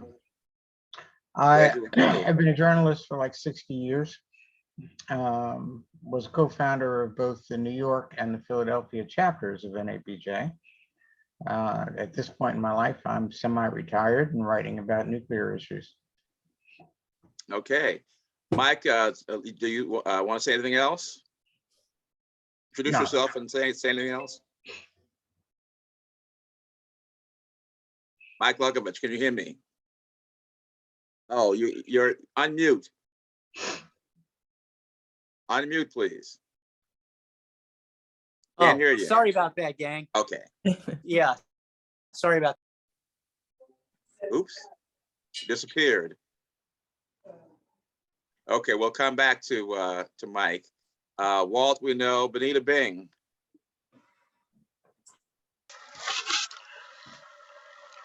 Hello, can you hear me? Yes. Good afternoon, everyone. I am Bonita Bing, president of the Exposure Group African American Photographers Association. I'm also the owner of the Talbot and Bing studios over in the Brooklyn area in Northeast DC, and also help Richard out with the Journal-isms Roundtable. Right, she's producer of the Zoomcast. Chevry Lassiter. Hello, I'm Chevry Lassiter. I help Richard out. I am the photo editor for the Washington Informer and the production person for our digital broadcasts weekly. And I work on production for the paper. Nice to meet you, see you. All right, very good. Linda Jones. Hi, thank you for inviting me again. Yes. I'm Linda Jones, not a cartoonist, longtime journalist, newspaper journalist, who's now a writing consultant who goes by the moniker of the writing doula. So my focus is on assisting clients with their writing, of course, obviously, and using writing as a way of preserving legacy and practicing self-healing and self-care. All right, thank you, Linda. Ray, we know. Josh, we know. Marty Two Bulls, we know. Barbara, we know. Hank Klibanoff. Good afternoon. Hey, thanks again for this today, Richard, and all of you. It's just been totally inspiring. I'm Hank Klibanoff. I'm in Atlanta, Georgia. I teach at Emory University, and I teach a mix of courses, one on Georgia civil rights cold cases, and I teach one on the ethics of nonfiction ethics, so journalism, ethics of documentary filmmaking, podcasting, and long form narrative pieces. And what else? I also do a podcast based on the Civil Rights Cold Cases Project. It's called Buried Truths. And I think that's good. I think that'll hold me for now. So thank you very much. It's good being, especially great seeing old friends on here who I've worked with in the past, like Rob King and Terry Samuel and Sandy Clark. And it's just good to be with all of you. You know, Hank, since you wrote about the civil rights movement, Say it again. since you wrote about the civil rights movement in your book, The Race Beat, you co-wrote that. Yeah. I wonder whether I co-wrote a book with Gene Roberts called The Race Beat. Exactly. Yeah. So I just wonder whether the comic strips or editorial cartoons played much of a role in the civil rights movement. It mostly from the extreme right, white supremacist point of view. Yes, they both on the editorial pages and then sometimes a little racist drawing on the cover of the paper to announce something that was inside the paper. You know, they would have old Baldy was what was that? Memphis, maybe? I can't remember. So yeah, it did, but not. I don't remember seeing it in the black press, but I definitely did in the white racist press. Okay, thanks. I didn't know that. Fergus Shield. Hi, Richard. Thanks a million for a wonderful discussion. I absolutely love cartoons. I've been a journalist for 30 years and I commissioned many of them, and I've been a friend of some of Australia's best cartoonists. And so this was just wonderful. I have also seen on a couple of occasions colleagues go rogue, cartoonists go rogue. That's something that didn't come up today.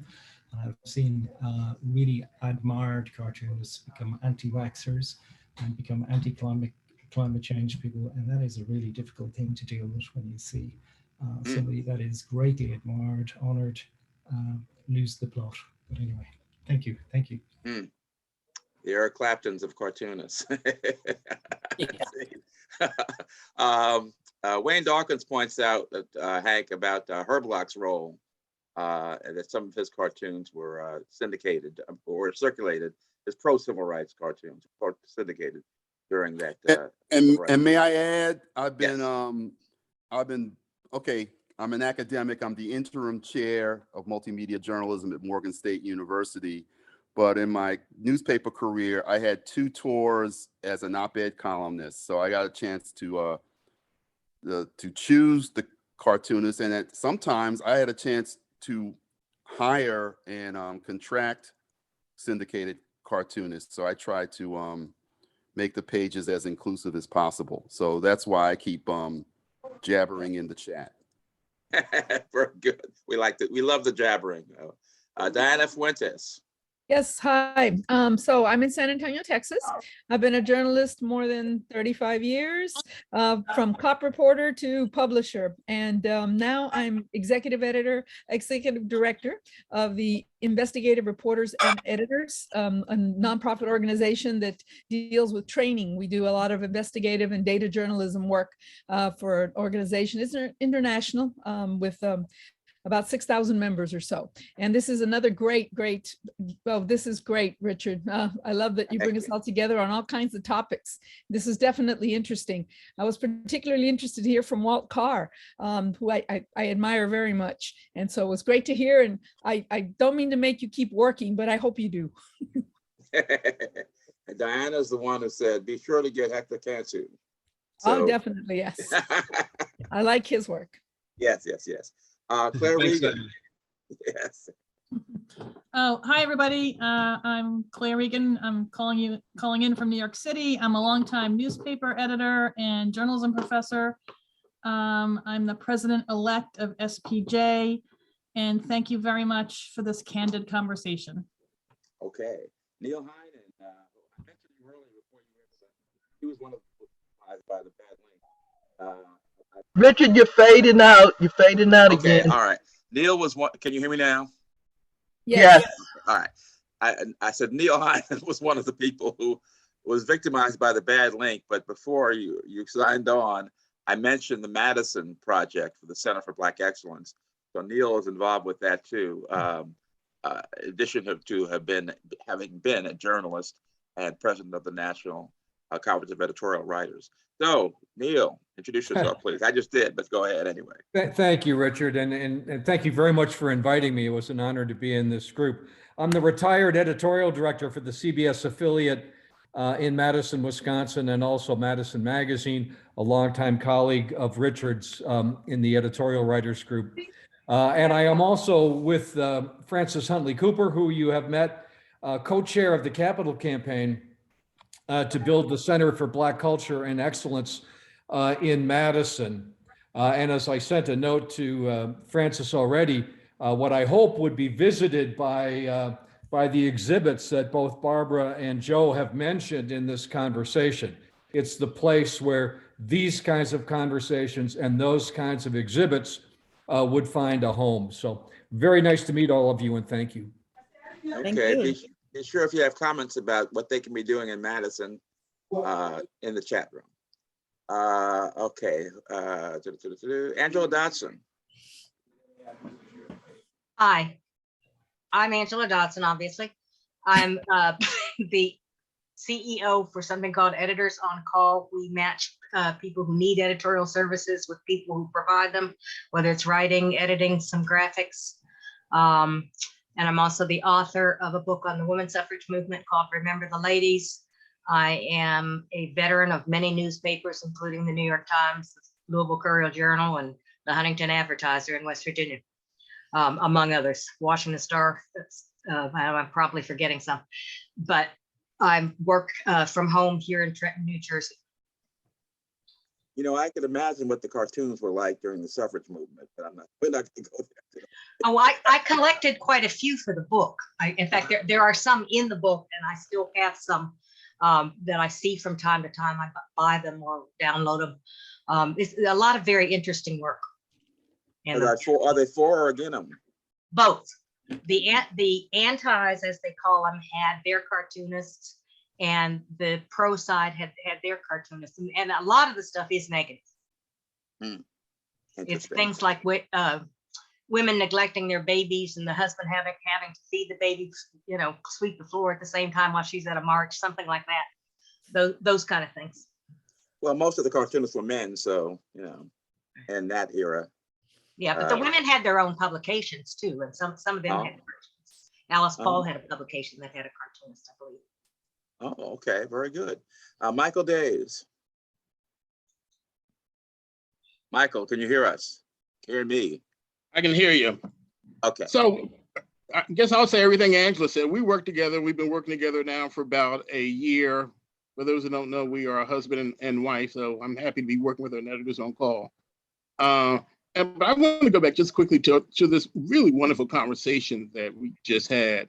And maybe this is another session, but this whole issue of what is facts, what is commentary.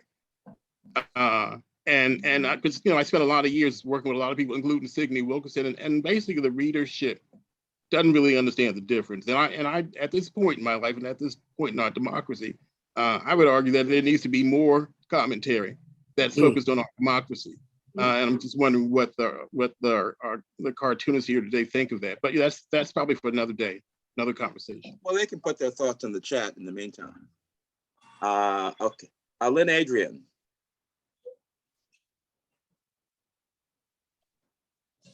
Yeah, I'm Lynn Adrian, longtime broadcast journalist, local and network television news in Washington, D.C. Now I'm the director of the graduate program in broadcast and digital journalism for the Newhouse School at Syracuse University. That's a program that runs in Washington where the students cover Congress for small market television stations around the country. And I'm on the board of journalisms. All right, you certainly are. That's good. Sam Fullwood, we mentioned you in the very beginning, and if you want to expand a little bit on our partnership without being too lengthy, this is the time. I'm Sam Fullwood. I'm the Dean of the School of Communication at American University. And this fantastic roundtable, one of many which go all the way back to 1999. I think I was there at one of the very first ones that Richard had. So that when I took over this job, I started talking to Richard and to Neil and said that this is such a valuable resource. These conversations are not happening anywhere else that I'm aware of on the planet.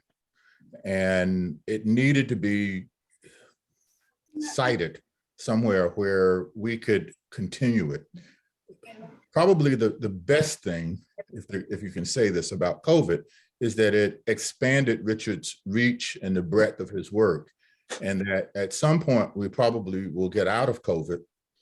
And I wanted that breadth and depth of what you all have experienced today to continue. So I reached out to Richard, I reached out to Neil Foote, I reached out to Betty Ann and said, why don't we bring journalisms and the roundtable to American University?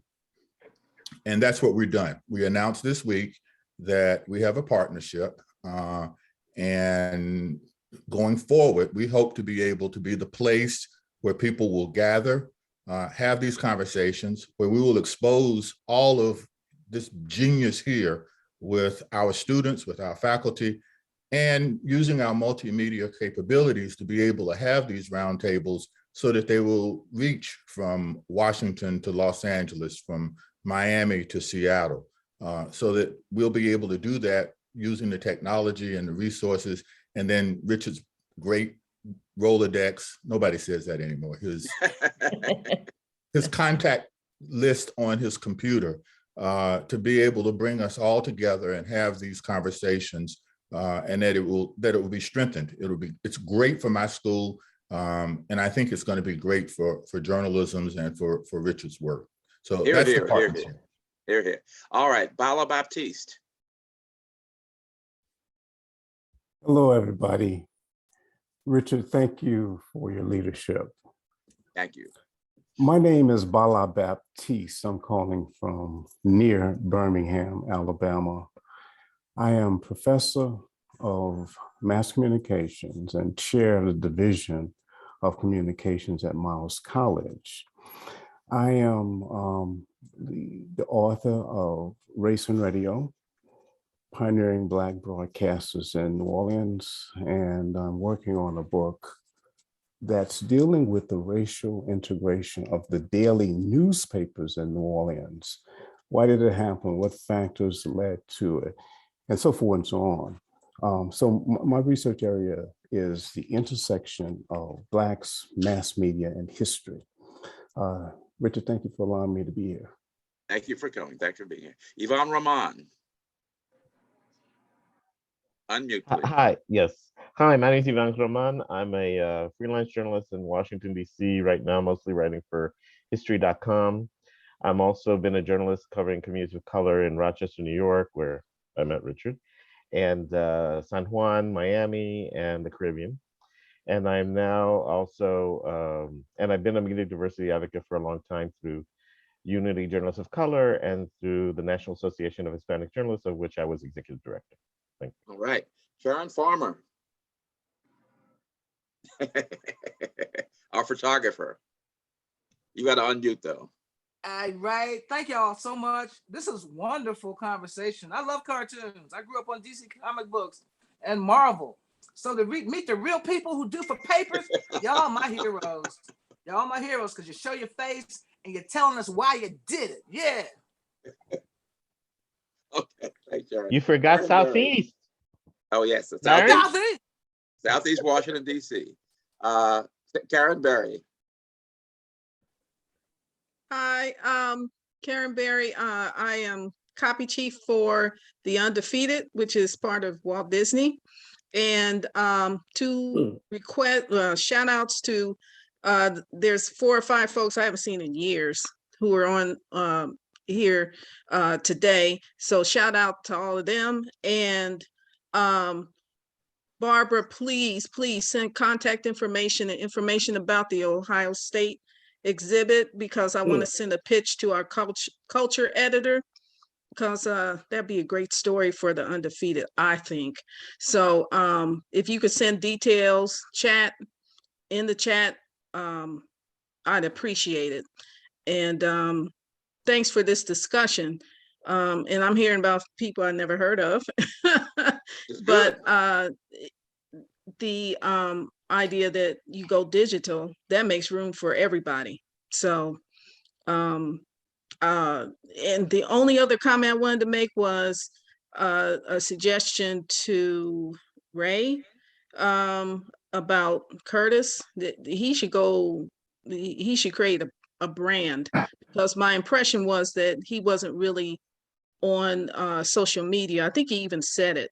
So he's on Facebook, but he's left the conversation. Oh, shoot. So you Okay. should put that, no, put it in the chat, because that way he'll see Yeah. it. My suggestion is to Oh, become you're, a oh, you're brand. still here. Okay. Yeah, I'm still here. All right, Curtis should great. be a brand. Okay, thank you. Great. Okay. Elliot Francis. There we go. Unmuted there. Good morning, good afternoon, everyone. Elliot Francis, producer and host of Now with Elliot Francis, live streamed on YouTube and Facebook each week. And also, I wanted to say thank you for this conversation, Richard. I never envisioned bringing cartoonists into the conversation. However, bad on me, because this was a great conversation, particularly considering that we are in the midst, my production company, we're in the midst of producing a political satire, digital political satire animated series called Uncle Adrian Weighs In. And much of the inspiration for that are the people who are here today. So thank you. Good to meet you guys, and more about that later. All right. Thank you, Elliot. Kathy Roberts Ford, back again, which is wonderful. So good to be here. I just, every time I attend one of these roundtables, I learn so much. I'm a historian of journalism, a professor at UMass Amherst, obviously not from this part of the world or country. I've just come out with a book put together with a team of really great historians. We've documented and I think uncovered a largely untold history of the work of white newspaper editors and publishers in joining forces with white political leaders and business leaders in the South, 1875 to 1925. Thank you, Richard. And building the world of white supremacy in the South, often using the tools of racial terror. So, you know, the upshot is white newspaper editors and publishers in the South, many of them for many decades were political. They were deep in the muck with political leaders. They were political actors and built that world. And of course, it was all over this country, and it's affected Black Americans, but every American of color was in some way. So anyway, this is this part of journalism history that's not well understood. So anyway, I've learned so much from coming to these roundtables, and I'm just really grateful to be included. Thanks. Great. Richard. Glad you're here. Glad you're here, Kathy. Carolyn Lumsden.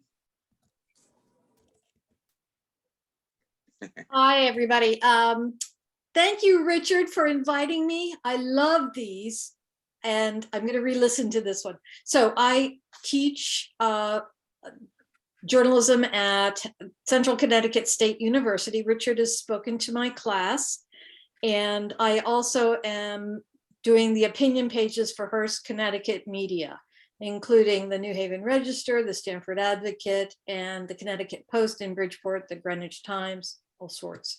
And met Richard through the opinion group that Neil Hine is also a member of. Oh, National treasure. And who else would do this? This is just so great. Thank you. wonderful. Thanks, Carolyn. Barbara, we have another request to please put your contact information in the chat. So I'm trying. Okay, all right. Tayo Fatunia, I hope I pronounced that correctly, is joining us from overseas. So please introduce yourselves and let us know about you. Hello, my name is Tayo Fatuna from the United Kingdom. I was born in London, raised in Nigeria, schooled in America, and relocated back to London about 33 years ago, drawing cartoons. Two of my mentors, Jerry Robinson, the late Jerry Robinson who created the Joker, actually first syndicated my drawings on Black history, some of which you can see in the background behind me in America. And he gave me the opening to have my cartoons serialized in America. And I've been drawing cartoons on Black history even in London for a Black newspaper called The Voice for over 30 years now. And I've been doing this for so many years. I've drawn cartoons in Nigeria. I've drawn cartoons in the UK, but I now draw cartoons from an African perspective on international issues as well. So I'm an African artist in the diaspora, and I'm so privileged to to be amongst you all and be chatting to you across the Atlantic. I'm sure that by the time we're finished now, I'll be rushing off to get my dinner, which I'm running late. We don't want to hold I thank Mr. Price. I thank the stars there. I've met Barbara. I've met Mr. Ray. I've met a few others whilst doing my travels to the US, and I'll be there again. But also my cartoons on Black history are featured in New York, Amsterdam News. I'm actually producing some work for the New York, Amsterdam News right now for Black History Month next month in the US, and I've done cartoons for Sacramento Observer as well, Chicago Defenders. Some of the Black press in the US have featured my cartoons on Black history, so I'll post my Instagram so you can see some of the things I've done. I'm sure you get to know and get to love my work a lot. I'm not promoting it, but that's for you to know.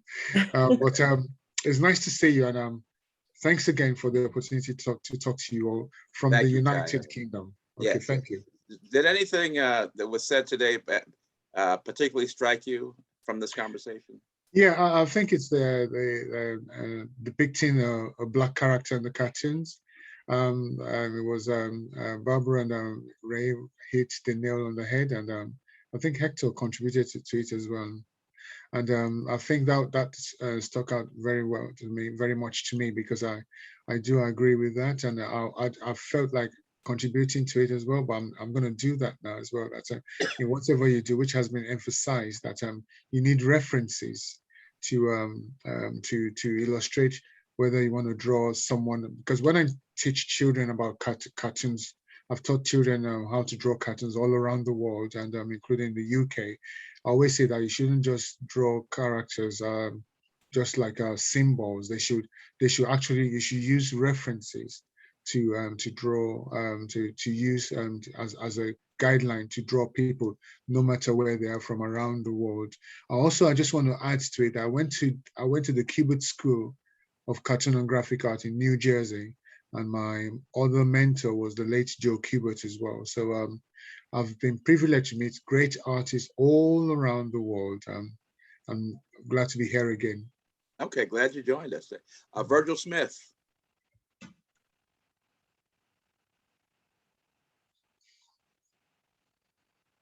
Good morning, good afternoon, good evening, everybody. Richard, thank you for the invitation and just a wonderful discussion around cartoonists. For those of you who don't know me, which is probably most of you, my name is Virgil Smith. I'm retired executive, 45 years with McClatchy and Gannett as newspaper publisher in North Carolina, California. And also the last 9 years of my career, I oversaw talent acquisition, diversity, and talent management for Gannett and Tegna. Currently, myself and 3 former colleagues who are editorial page editors during my time in North Carolina, we produce Michael Day spoke about this, but we produce a commentary on a monthly basis covering public policy in North Carolina and also across the country. I've been retired from Gannett since 2015, and during that time, I've gotten very engaged with a number of organizations, including I do consulting work, believe it or not, for Fox News, helping them make sure that they don't have the problems that they've had in the past relative to sexual harassment and those types of things.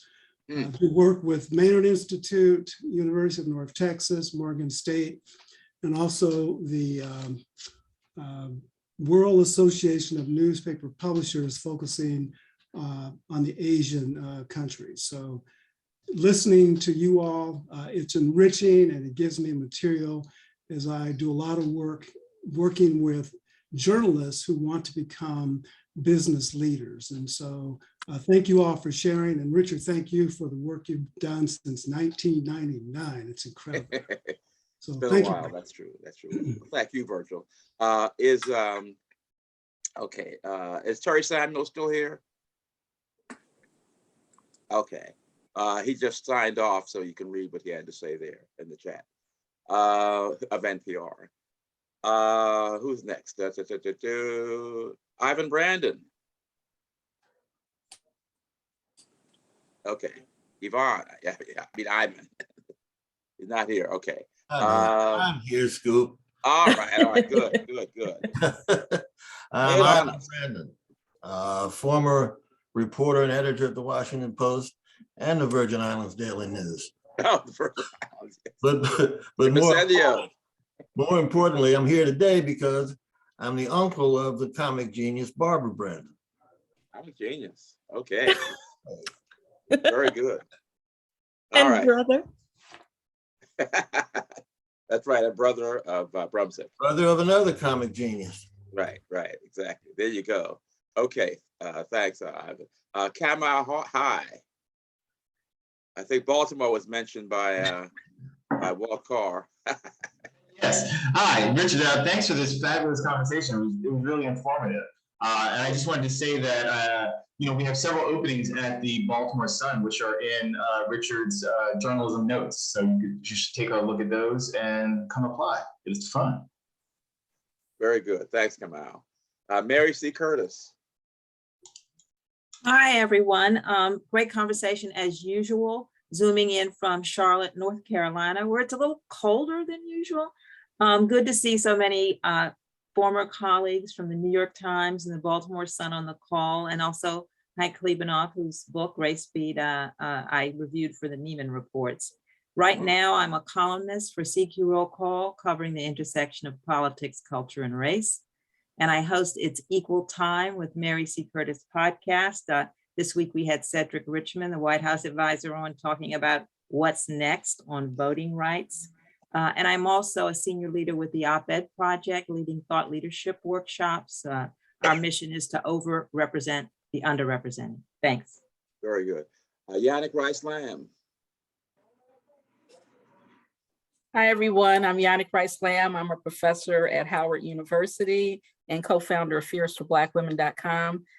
Before that, I worked in newspapers and magazines as editor-in-chief of BT Weekend and Heart and Soul magazine. And I also worked at the New York Times, Atlanta Journal-Constitution, and the Toledo Blade. Great to see you. Okay, is there anything here, Yannick, that you think students might be particularly interested in that you would be passing on? In here for the program today, I'll be sharing the link with them. Very good. Absolutely.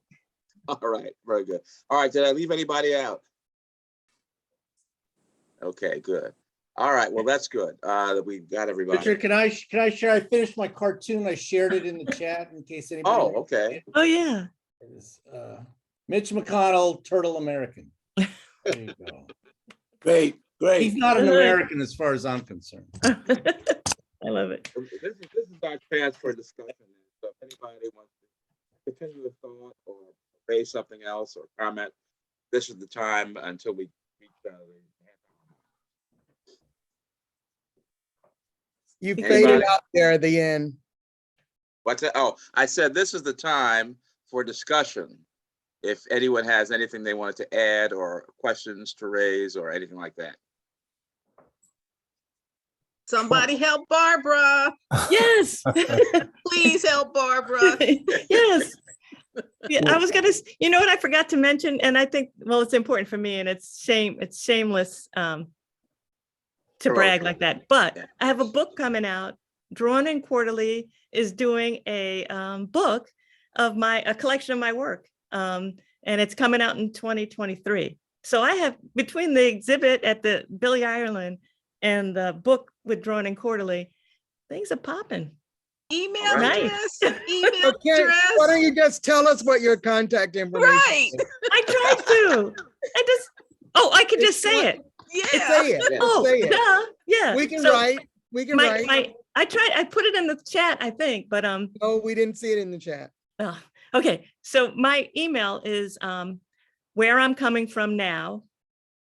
No apostrophe. Where I'm coming from now @gmail.com. And I have an And Instagram. the Ohio. Yeah. Oh, the And what about Ohio the is Ohio exhibit. the exhibit is going to be in May, this May 2022, and it's called Still, 6 Decades of Racism in America, a retrospective in cartoons. So it's my dad's work and my work, and it opened in New York just before the pandemic, and and then it closed a week later. But the Billy Ireland was like, we want to do it. We want to, you know, they have my dad's work in their library, and they wanted to bring the exhibit out there, and it's really great. Now, did you want to share those cartoons? And your social media information.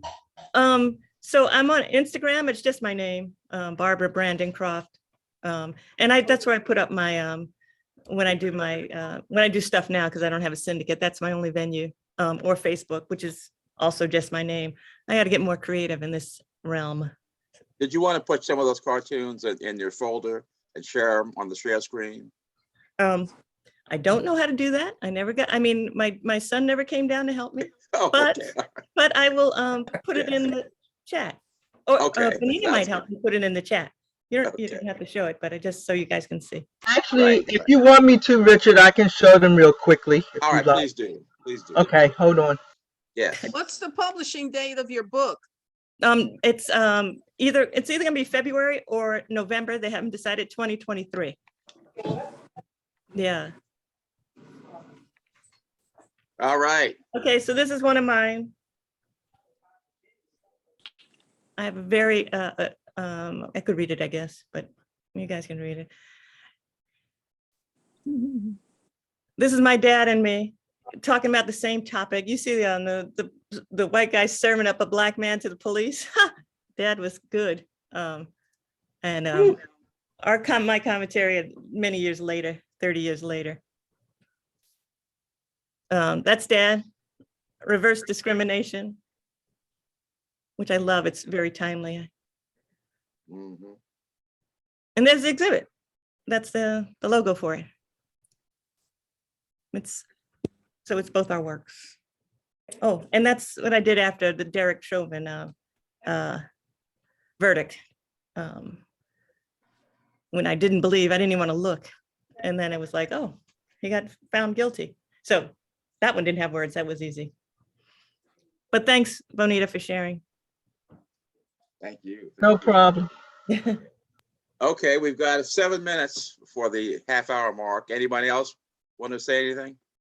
Hey, Richard, I just want to tell Barbara that NABJ has a book fair as part of its annual conventions. So Barbara should probably try to be part of that. I would love that. Yeah. When the book comes out. Okay. I would love that. At the end of the round table, I don't know if this is the appropriate question, a time rather to ask, but the Yellow Kid is said to be the first comic illustrated cartoon in a newspaper. And I'm wondering, how has it evolved over time? How has cartooning evolved over time since the Yellow Kid? Where's Ray? Where's Ray? Is Ray still here? Oh yeah, no, I'm here. No, he'll have to leave. Yeah, you should talk about it, Ray. I just like Oh, listening. you're still there? Okay, Yeah, good. you know what? No one knows, but I'm really like a quiet person. I listen. I listen a lot more, and that's from coming up from the background that I had. It taught me to actually be quiet. And the woman who talked about being a brand, I hadn't actually thought about that before, because I am quiet and I don't ask for things. And sometimes I do need help in doing this stuff, and I just don't ask for it. So that I need to change. There are some things I want to do, and I know I'm going to actually have to get out there and do it. But as for the question, I think what really happened, the real big change in cartooning is that it went from early commentary, where they really spoke about the human condition, and then it went to absurdity and complete escapism. That's where you got all the thinking cats and gags about medieval times that dwell in our times. And now it's going back to a degree to commentary again. I think a lot of cartoonists that are coming up also, they have more to say. They have more about their own personal experience to talk about.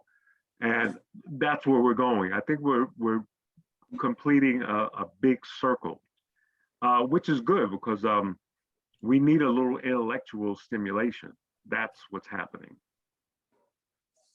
Okay, thank you. Anybody else? Okay. All right, everything's been, that needs to be said has been said then, is that correct? All Okay. right. All right, well, that I'll let the people know that our next conversation in February, we don't have the exact date yet, will be about photojournalists of color. So that might be something that you might want to come back for. So thank everybody very much for an enlightening session. And thanks particularly to our cartoonists. Hey. And we will see, stay tuned for the chat room, which will be coming into the email box, inboxes of those who RSVP'd. And then this will be recorded and posted on YouTube. And so look for that as well and tell your friends. So thanks very much. See you all next month. All right. Thank you. Thank you. Bye. Thanks, everybody. Bye, Thank you, everyone. Richard. Enjoyed it. Thanks. Thanks, Richard. Take care. All right. Thank you, Richard. Bye-bye.